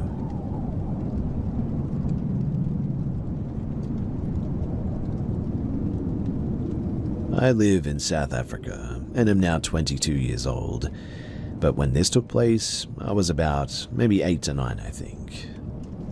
My family and I had gone camping in a popular dam for what was meant to be 2 nights. It was my mother, my older sister, and myself pitched up in a tent. On the first night, sometime pretty late, I had gone out to go for a pee, but on the way back, 2 older men, maybe in their 40s or so, they were sat at a fire and they called me over. I'll admit that I was a pretty brain-dead child at that time who didn't heed the wisdom of stranger danger, and so I obliged. They were busy braaiing and offered me some meat, which I happily accepted. But we started chatting about stuff, and in hindsight it was mostly them just giving the usual small talk conversation points, but after a few minutes I remember I started to feel extremely dizzy. It was like the world was spinning, but everything was going in slow motion, if that makes any sense. Now, using drugs quite regularly, I definitely think that I was high under some sort of influence of some sorts. My memory becomes a little fuzzy at that point, but I remember them offering me to take me for a ride in their car to show me something at that point. A little late, I know, but I realized something was up and I started to cry, and I tried making my way back to my tent, but these guys just kept insisting. I must have made a decent amount of noise though, as another camper came up and began asking them what was going on. They told her something about trying to help me back to my family or what have you. My memory is really fuzzy here as well, but she ended up bringing me back to my mum, and they were talking about something outside the tent while I went back to bed. The next day, all I remember was it was a nightmare of nausea, and I pretty much ended our camping early as we went back home after this. As for the 2 men, I never did see them that day, but it's not like I was looking either, so I don't know if they left or not, but truly I was just glad to be going home.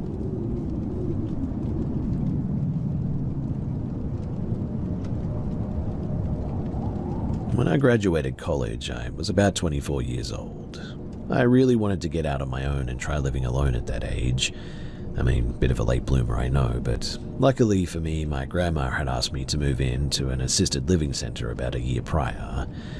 I had asked my parents if I could live there. They talked it over with my grandma, and she agreed that it would be nice to have someone there after a year of it sitting empty. This was in a kind of up-and-coming area, but still, it had its rough spots for sure. Regardless, I was really excited until, well, I got there to do a walkthrough to see how I was going to set up my things. The house was a shotgun-style sort of home with a cellar that could only be accessed from the outside.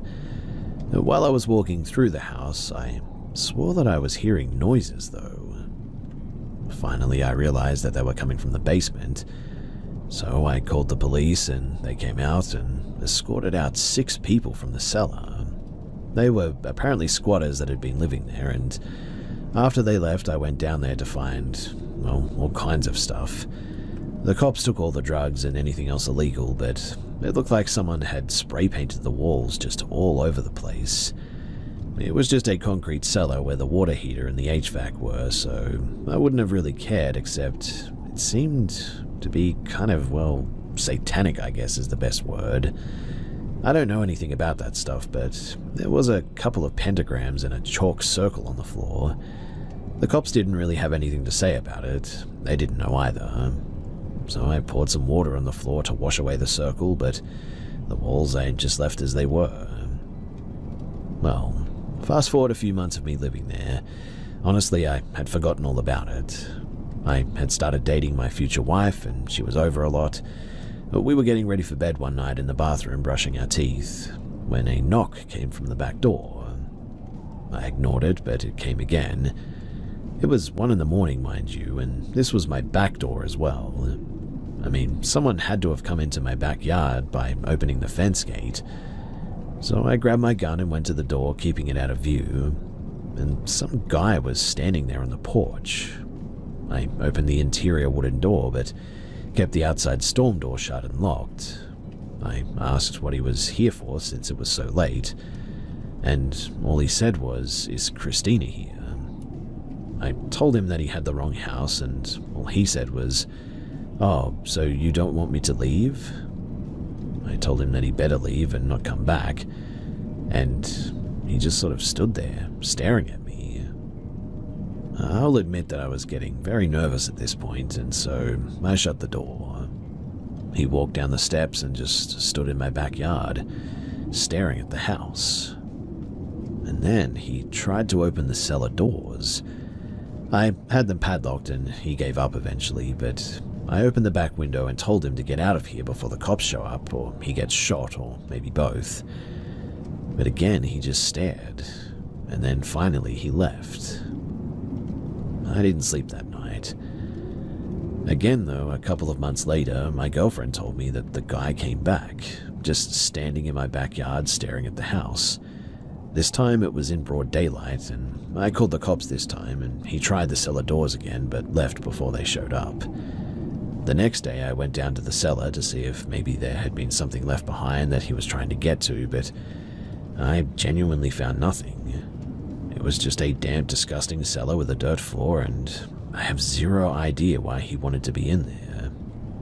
I highly doubt the satanic stuff had anything to do with it, but it certainly just made it a whole lot creepier, I guess. I unfortunately had to move out sometime later as I could no longer afford it. We never saw the guy again, but the whole situation was just really, really weird.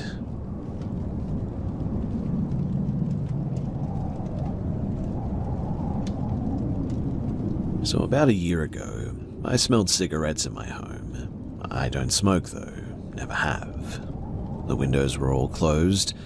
I walked downstairs and it was the strongest in the living room. I should mention too that it was around 2 a.m. since I'm a bit of a night owl. I didn't think much about it because it could have been my neighbors at the time. I didn't turn on any lights. I walked into the kitchen and grabbed some cereal. I sat down at the dining room table and I ate my cereal in the dining room. As I scrolled through my phone, I heard a noise in the living room, like somebody moved something heavy across the coffee table. I'm still surprised I didn't wet myself from fear, but I looked up and I saw this silhouette of a tall and bulky man sitting on the couch. I immediately made out the camouflage uniform in the dark, and he looked at me. I looked at him, and we literally just stayed like that for a while. I eventually got up and flipped on the dining room light, which shined into the living room, and he immediately disappeared. I went upstairs feeling like I had actually gone crazy at that moment. Over the course of the next week, same thing. With the strong smell of cigarettes, I'd walk down the stairs and he'd be just there, chilling on the couch in the complete dark. As the next month went on as well, things kept getting weird. Things started moving a literal tiny inch from where they should have been, but only ever in the living room. I never had any experiences with him during broad daylight, until I was in my kitchen doing dishes that afternoon. I had headphones on like usual as I did the dishes, and I suddenly felt someone press right up against my back. And I don't mean like somebody grazed me by accident, I mean that they literally stood right up against my back. Being a female who lives with no men, I literally whipped around so fast that I almost broke my own neck. But there was nothing. The kitchen was empty. Small things like that kept happening at random times. When I was sitting watching some YouTube videos, when I was doing my makeup, even when I was lying in bed. It was nothing severe, just small things, like my hair was moved, feeling like somebody pat my shoulder or the top of my head or something. The only thing that I could really come up with is that it was him. He had never caused problems exactly. I feel like he could be causing actual chaos and purposely scaring me, but he seems very laid back and almost sweet, I guess. So I bought him an ashtray. Obviously, he can't use it, probably. I don't know how ghosts work, but I bought a vintage one and I put it on the coffee table in front of the couch. And every time that I would pass that table, it's always moved around. If I'm in a different room downstairs, I even hear it slide around the coffee table sometimes. I guess he seems to like it. That's been my normal for the last several months, in fact. I guess I'm here though because, well, you see, the last 2 weeks I've really been struggling with depression, and I've noticed when I'm upset I always get slammed with that smell of cologne. That same cologne every time as well. I brushed it off the first time, but it just keeps happening, and I'm pretty convinced that it's him being nearby. I've never smelled a cologne like it, and I don't own any cologne at all myself, but anyways, I guess I'm sharing this not to ask for explanations, but just to have this somewhere to say it. Because I'm scared if I told somebody else in my real life that they'd probably think that I'm going crazy.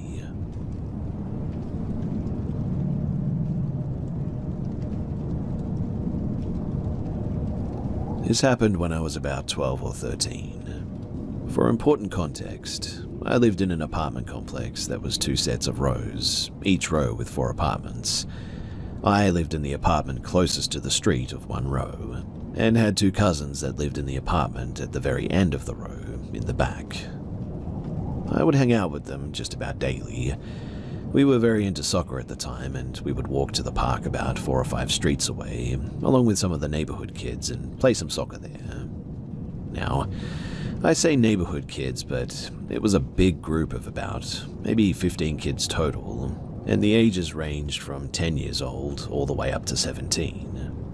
One of my 2 cousins was the 17-year-old, which is why my parents allowed me to go without any supervision in the first place. So on this day, like usual, we made our way back to the park. Some of us would walk, some would ride scooters or skateboards. I had my bike that day. But we get to the park and we start playing. About halfway through our game, my parents drive by and they call to me from our car. They tell me that they'd be going to the store and to wait at the park for them. Okay, no big deal. I figured that they must want to go somewhere else afterwards, and it's just easier to pick me up from the park than for me to wait back at the house. Of course, this doesn't make sense because it's a 4-street distance, but at the time, to my 12-year-old mind, it was perfectly logical. So we keep playing for about another hour, and then as we get closer to sunset, more and more kids start making their way back to their house. When my cousins wanted to leave, they asked me if I was ready, and I said that my parents told me to wait for them here. So they left, and I stayed behind. Eventually, too, it was just me. Honestly, though, that was not really a big deal for me. I'm familiar with the neighborhood, and I have my bike, and the energy of a 12-year-old. So I start riding my bike up and down the street, just sort of killing time. At this point, it hasn't occurred to me that if my parents wanted me to wait for them at the park, they wouldn't want me to wait past sunset. But eventually I get impatient and hungry. But not wanting to get grounded for disobeying my parents, I kept waiting. Except instead of waiting at the park, I crossed the street and was waiting there instead. After a few minutes, a car drove up and stopped next to me. Nothing scary yet because there is a stop sign there, so I don't really pay it much mind. Except when it drove away, I realized that the car looked a bit weird.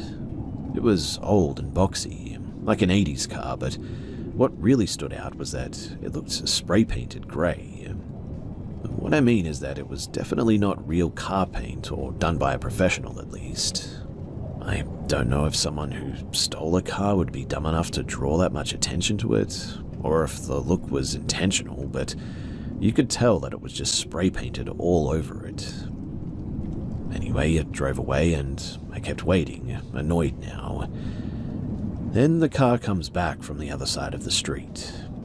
I noticed it because it was hard to ignore it at that point, but my survival instincts are still not kicking in. Maybe they were lost or just wanted to turn around without doing a U-turn. And since the park is a big square, going around it and coming back is easy enough to do. A few minutes go by, they drive up again and stop at the stop sign again. This time I'm starting to get a bit nervous, so I look at the car. 2 men are inside, very scruffy looking, unkempt beards, unkempt hair, dirty faces, stains on their shirts. They look at me. They both smile at the same time. They look at each other, smile even bigger in the creepiest smile that I've ever seen someone do to this day. And then they drove away. Their smile creeped me out so much that I was now on high alert. In particular, I was watching the other side of the park, where they would come from if they went around again like they did the first time. And sure enough, they did. This also means that they were now on the same side of the street as me. So as soon as I saw that car, I jumped on my bike and I rode as fast as I humanly could. I could hear one yelling something, but I honestly don't know what it was. I was too busy riding for my life, and I could hear the car catching up, but I was too scared to even turn around. I somehow made it to my street and ran into the building, but I didn't want them seeing where I lived since my apartment would have been, well, the one visible from the street for the most part. So I went to the back instead, behind my cousin's apartment, and I hid there. My reasoning was if they followed me inside the building, they would see me knocking on their door and get me before anyone answered. Worth noting too that, if it wasn't obvious, this was definitely before cell phones. I waited for what felt like a few hours to my 12-year-old brain, but was probably only 20 minutes or so in hindsight, before I got enough courage to make the short walk down the row of apartments to mine, and I tried the door. It was unlocked, so I went inside and my parents were there, sitting on the couch watching TV. They asked me how our game was, completely nonchalantly, and I instantly questioned them and asked them why they didn't pick me up. They both looked confused. They asked me why they would tell me to wait there instead of home when it's a 4-street distance and I had my bike. Once they said that, it did make a whole lot more sense, but to this day I swear that they told me to wait for them there. They even told me that they were going to leave the door unlocked for me in case I got home before they did. In my excitement of the game, I must have just completely misheard them or something. I simply went to my room after that, never telling them about any of it, because as a dumb kid I knew that if I said something that they wouldn't let me play soccer anymore, and that was clearly more important than my physical well-being at that stage. I never did see those guys or that car ever again. I look back on it now and it doesn't matter how fast I was pedaling my bike. I mean, they were in a car. They should have and could have caught up if they wanted to, so I really don't know what their intentions were, if they were just having a laugh at my expense, if they were trying to scare me, or if they actually had something darker in mind. But I do think back on that day now and then, and get chills every time that I realize just how much different my life would be right now if they had actually caught up to me.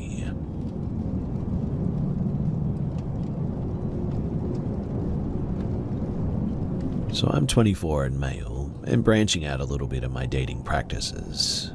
I've got a transgender date under my belt, and honestly it went really well. My second, however, made my intuition scream, get out of there. I was out Ubering food late one night, and when I was done I decided to try and hook up while I was in the city, away from my rural home. My attempts on Grindr for a meet were unsuccessful. I wasn't quite ready to give up yet, so I went to Tammy and started swiping. The first swipe of the day was a lucky one as well, or so I thought. At 4 a.m. I get a few messages that go like this: "Come chill, I'm bored, we can go with the flow and get to know each other. Number and home address, McKees Rock, Pittsburgh, PA. I was unnervingly forward, but I thought that I'd take a chance and texted the number. "Hey, are you still up?" I said. "Yeah, come and talk and chill," she said. "Have you had coffee, breakfast yet?" "No," she said. "Okay, would you like to get some?" She said, "I don't know, maybe." "It's gonna be a 30-minute drive, would you like to talk over the phone instead?" She says that she's going to take a shower and after that she will. I get within 10 minutes of the address and I get a text. She says, "I need 15 more minutes, why don't you bring something with you?" That's obviously fine so far, but I didn't get to talk to them and get a sense of who they were, so I take my knife and carry it, appendix style.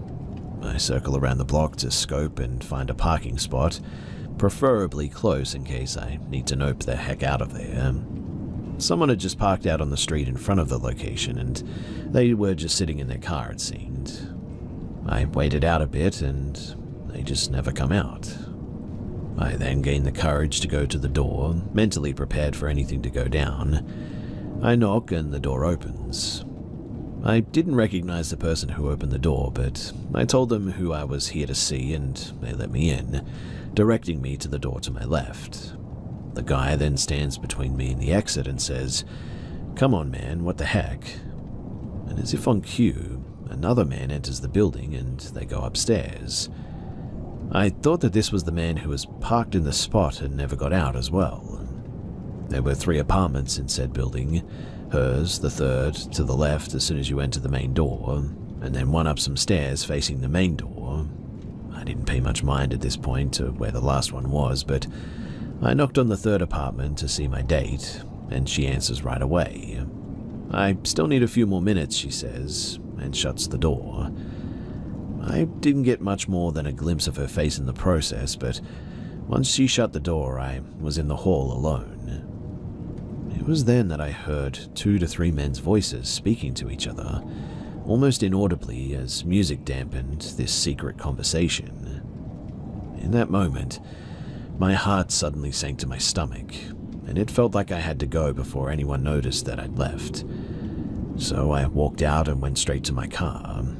I drove forward as I watched the man in the street, presumably from that house, walk in my direction to see where I was going. I did a U-turn as there was a no outlet sign, only to find my original path blocked with an idle car. So I quickly took a side street out of there. I pass a few lights and then see the man that never left his car next to me at a red light, looking over at me. I managed to lose him going through some big trucks at the wee hours of the morning as I drove to more familiar territory. And once I was in the clear, I suddenly realized that there was something very off about whatever the heck that was. I don't know what could have happened to me that night, but looking back on it all, I'm really glad that my instincts kicked in while I still had a chance.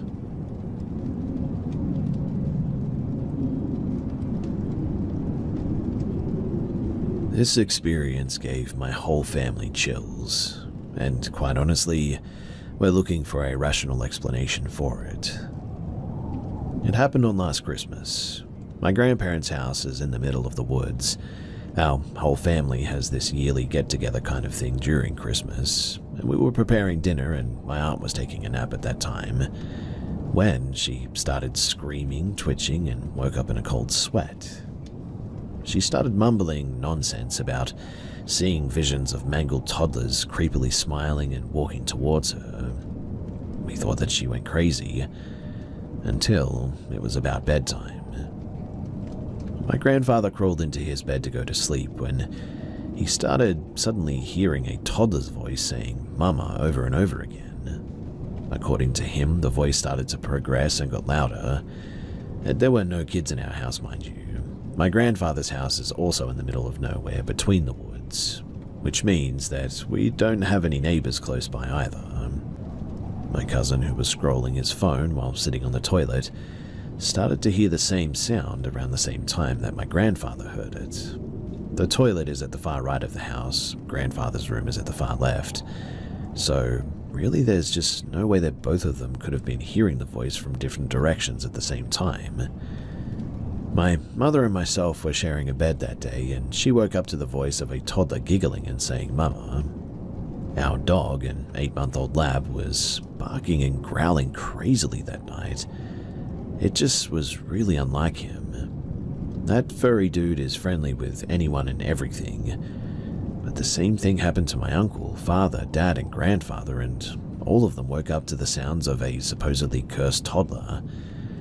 The weirdest part being them hearing the sound from different parts of the woods, though. Now, I'm a terrific sleeper, and I was oblivious to the situation until my cousin yeeted me out of my sleep. We all grabbed a bunch of flashlights and searched all around the area, but we didn't find anything. It resulted in a midnight family meeting with my grandmother claiming that it was her deceased son who died as a toddler coming to see her. My uncle claiming that it was the work of a thief. My aunt, too, saying that it was her deceased baby brother showing his rage as we forgot to light a candle on his grave last year. My grandfather saying that it must have been a wild animal, and so on and so forth. We almost forgot about this experience, too, until recently when we visited the house and were awoken by footsteps and some kind of soft murmurs. My aunt and uncle were saying that they kept on hearing something rolling on the roof of the days prior to this experience. I don't believe in your typical ghost, aka the vengeful, white-robed woman with pale skin and black hair looking for revenge or anything. I really hope to just get a rational explanation for this experience, and that's why I'm here. Has anyone had a similar experience before? I would also love for you to share your opinions about what this could have been. And although I do not strongly believe in ghosts as of now, I am willing to learn about their possible existence, and I'm trying to keep an open mind. Also, I don't think that there are any supposedly cursed objects in the house, so I would pretty much rule that out as a possibility. So, if you have any thoughts or any information for me, then please do share.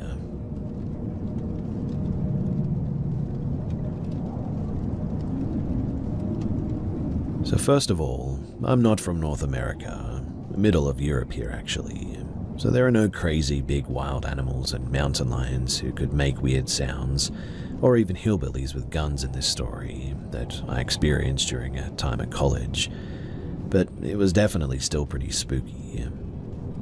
So when I was in college, I lived directly on campus in one of the dorm buildings, and the campus of my small college was not located in the local city, but a bit sort of outside from it, and surrounded by a lot of agricultural landscape, with endless fields and dirt roads, sparsely some woods between them as well. I really liked it there because you could go for chill walks and runs through the middle of the fields without much disturbance by city life and other people, except for some hunters and some farmers occasionally. But fast forward to one time when me and my two friends went for a walk through the fields, via the dirt paths there, at 11 p.m. on a warm late summer day. We chatted and laughed about silly stuff while making our way further and further away from campus. The only stuff that you saw were the red lights of wind turbines and some small towns in the distance, and here and there a bat flying over our heads. We had no lights on us, and only one had his mobile phone with him. When we were like 5 kilometers away from campus, we checked on the maps. We suddenly came to a crossing and wondered where we should go, to make it a loop back to campus without going the same way that we had come from. We decided on a path which went to the right, and that was when things got a bit weird. Bear in mind that we're all pretty tall guys in their early 20s, which is still kind of safe and not easily scareable or anything, but the first thing that I noticed was a shadowy thing moving in the distance down the path that we had started to take. It was barely noticeable, but definitely something was moving there. The others noticed it too, and we joked about some horror movie stuff, but we shrugged it off as some deer that was crossing the path at some point. We continued further into the path and forgot about the shadow, until we saw a high seat perch. They're everywhere for hunters here, near the path. We decided to climb on it, to take a bit of a rest and enjoy the dark landscape. In the distance, you could see the silhouette of some of the small wooded areas, like 100 meters away from our spot. As I was gazing around, my eyes suddenly catch some lights moving through the wooded area. I wiped my eyes, and when I looked again, I saw that it was a person with some kind of a headlamp running through the woods. Like, not jogging, but full-on force sprinting in a parallel direction to our spot. We also checked later on Google Maps that there really was no path through that wooded area. I told the others, and together we followed the light all the way to the right side of the woods, when one of my friends decided that it would be funny to scream in the direction of said person. He screamed something like hello, and the light of the headlamp turned around directly in our direction. After a few seconds, it turned off completely, and we couldn't see the person anymore. And suddenly, this eerie feeling, is the best way that I can describe it, suddenly kicked in for all of us. I don't know why, but the idea of a random person in the middle of nowhere that kind of knows that we were there but we can't see them anymore suddenly scared us a bit. We climbed out of the hunting perch and we booked it out the way that we had come from, with a pretty fast walking pace. While on the way back, we kept looking behind us to see if anybody was following us, and I swear that I saw some shadow moving again down the path behind us. It was probably just hallucination because we had an eerie feeling, but I don't know. Back to campus we went, to one of the guys' dorms, downed a beer and talked about what had happened. We just couldn't find a good explanation for why a person would act like that in the woods there. I mean, hunters usually don't sprint full force forward here, especially not alone like that, only if there's like a big group to hunt, but that would be loud with many dogs and all that. And a trail runner at 11 p.m. in a random wooded area with no trails seemed really off also. But who knows? Anyway, we never found out who that was, and in the end we just kept away from that part of the path and all the upcoming walks that we went on. But still, something about those shadows and seeing that person there, it still gives me the creeps.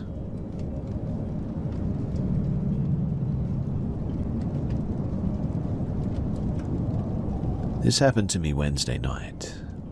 So my boyfriend lives in the town over, and he orders me lifts back and forth to go and see him. We've been doing this for over the past 7 months without any problems. But we spent the day together and had an amazing time as always, and he ordered me a lift back home. The guy pulls up and my boyfriend puts me in the car and gives me a passionate kiss goodbye. The driver is from Cuba, hardly speaks a lick of English, and is using Google Translate the entire time to talk to me. First, it started off as, "Do you mind sitting in the front seat? I don't like for people to sit behind me." Okay, no problem. However, instead of letting me out of the car, he asks me to climb over the seat, which made me feel a bit uncomfortable, and then I realized that he was staring at me the whole time that I'm doing so. Then he proceeds to tell me, "I hope I'm not being too daring, but you're very beautiful." Okay, cool, I get this compliment all the time, so I say thank you, but I'm a bit put off by this, to be honest. He goes on like a regular driver, asking me if the music was okay, and the volume and all that, you know, the regular stuff. Then he starts asking me about the address that I'm going to. "Am I taking you to your home?" I reply, "Yes, I'm going home." He then asks, "Can I go home with you?" I laugh at this and say no.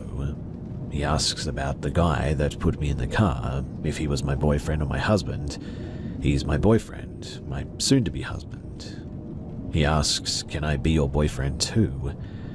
I say absolutely not. He asks why not. I say that I'm totally against that I'm in love with my boyfriend very much, and that I'm extremely loyal and faithful to him. He says he doesn't have to know. In Cuba, we believe in having multiple partners, and not all of them know about each other. And I say, well, that's definitely not a thing for me. I don't believe in that one bit. He says, "Your boyfriend makes the mistake of sending you home alone. I would have taken you myself to make sure you got there safe." I'm getting very upset at this point, and I'm only laughing at what he says, trying to maintain a friendly composure because I know how ugly things could turn if I start giving this guy attitude. He doesn't speak again for a while, and when he does, he asks me again if he could come home with me.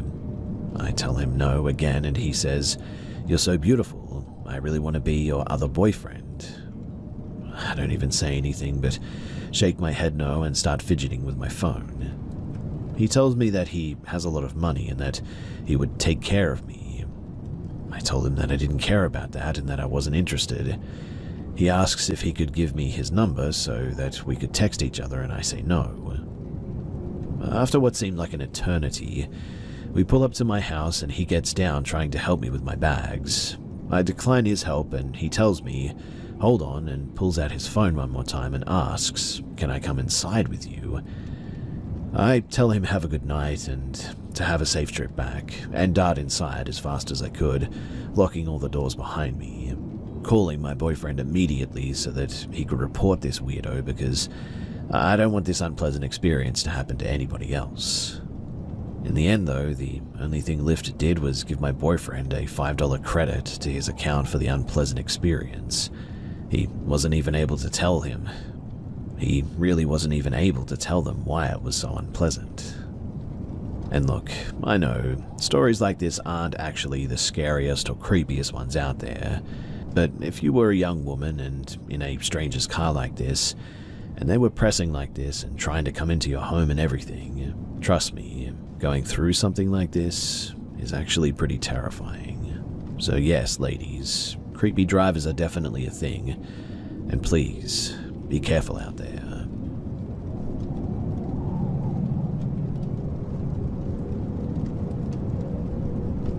When I was about 4, this was in 1997, my mum and brothers went to a water park on a weekend during the summer.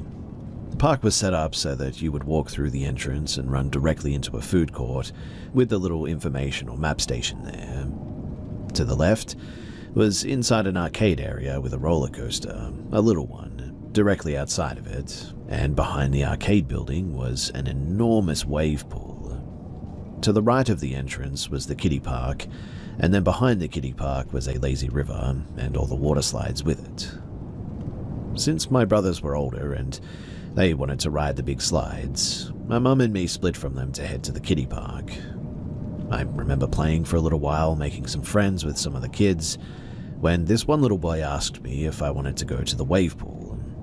Since I was little, my mum told me that I was not allowed to go to the wave pool, at least without an adult, so I told him that I couldn't. He then said that it's not a problem. My dad is already waiting for us, and he's already told my mum that he was going to watch us. Well, being a dumb kid and marveling at the wave pool since we got there, I was pretty much sold and followed him over there. My mum probably didn't notice at the time because the lawn chair that she was sitting in around the kiddie pool was being blocked by little kid slides and billions of other little children. But we headed to the wave pool and met the kid's dad. He immediately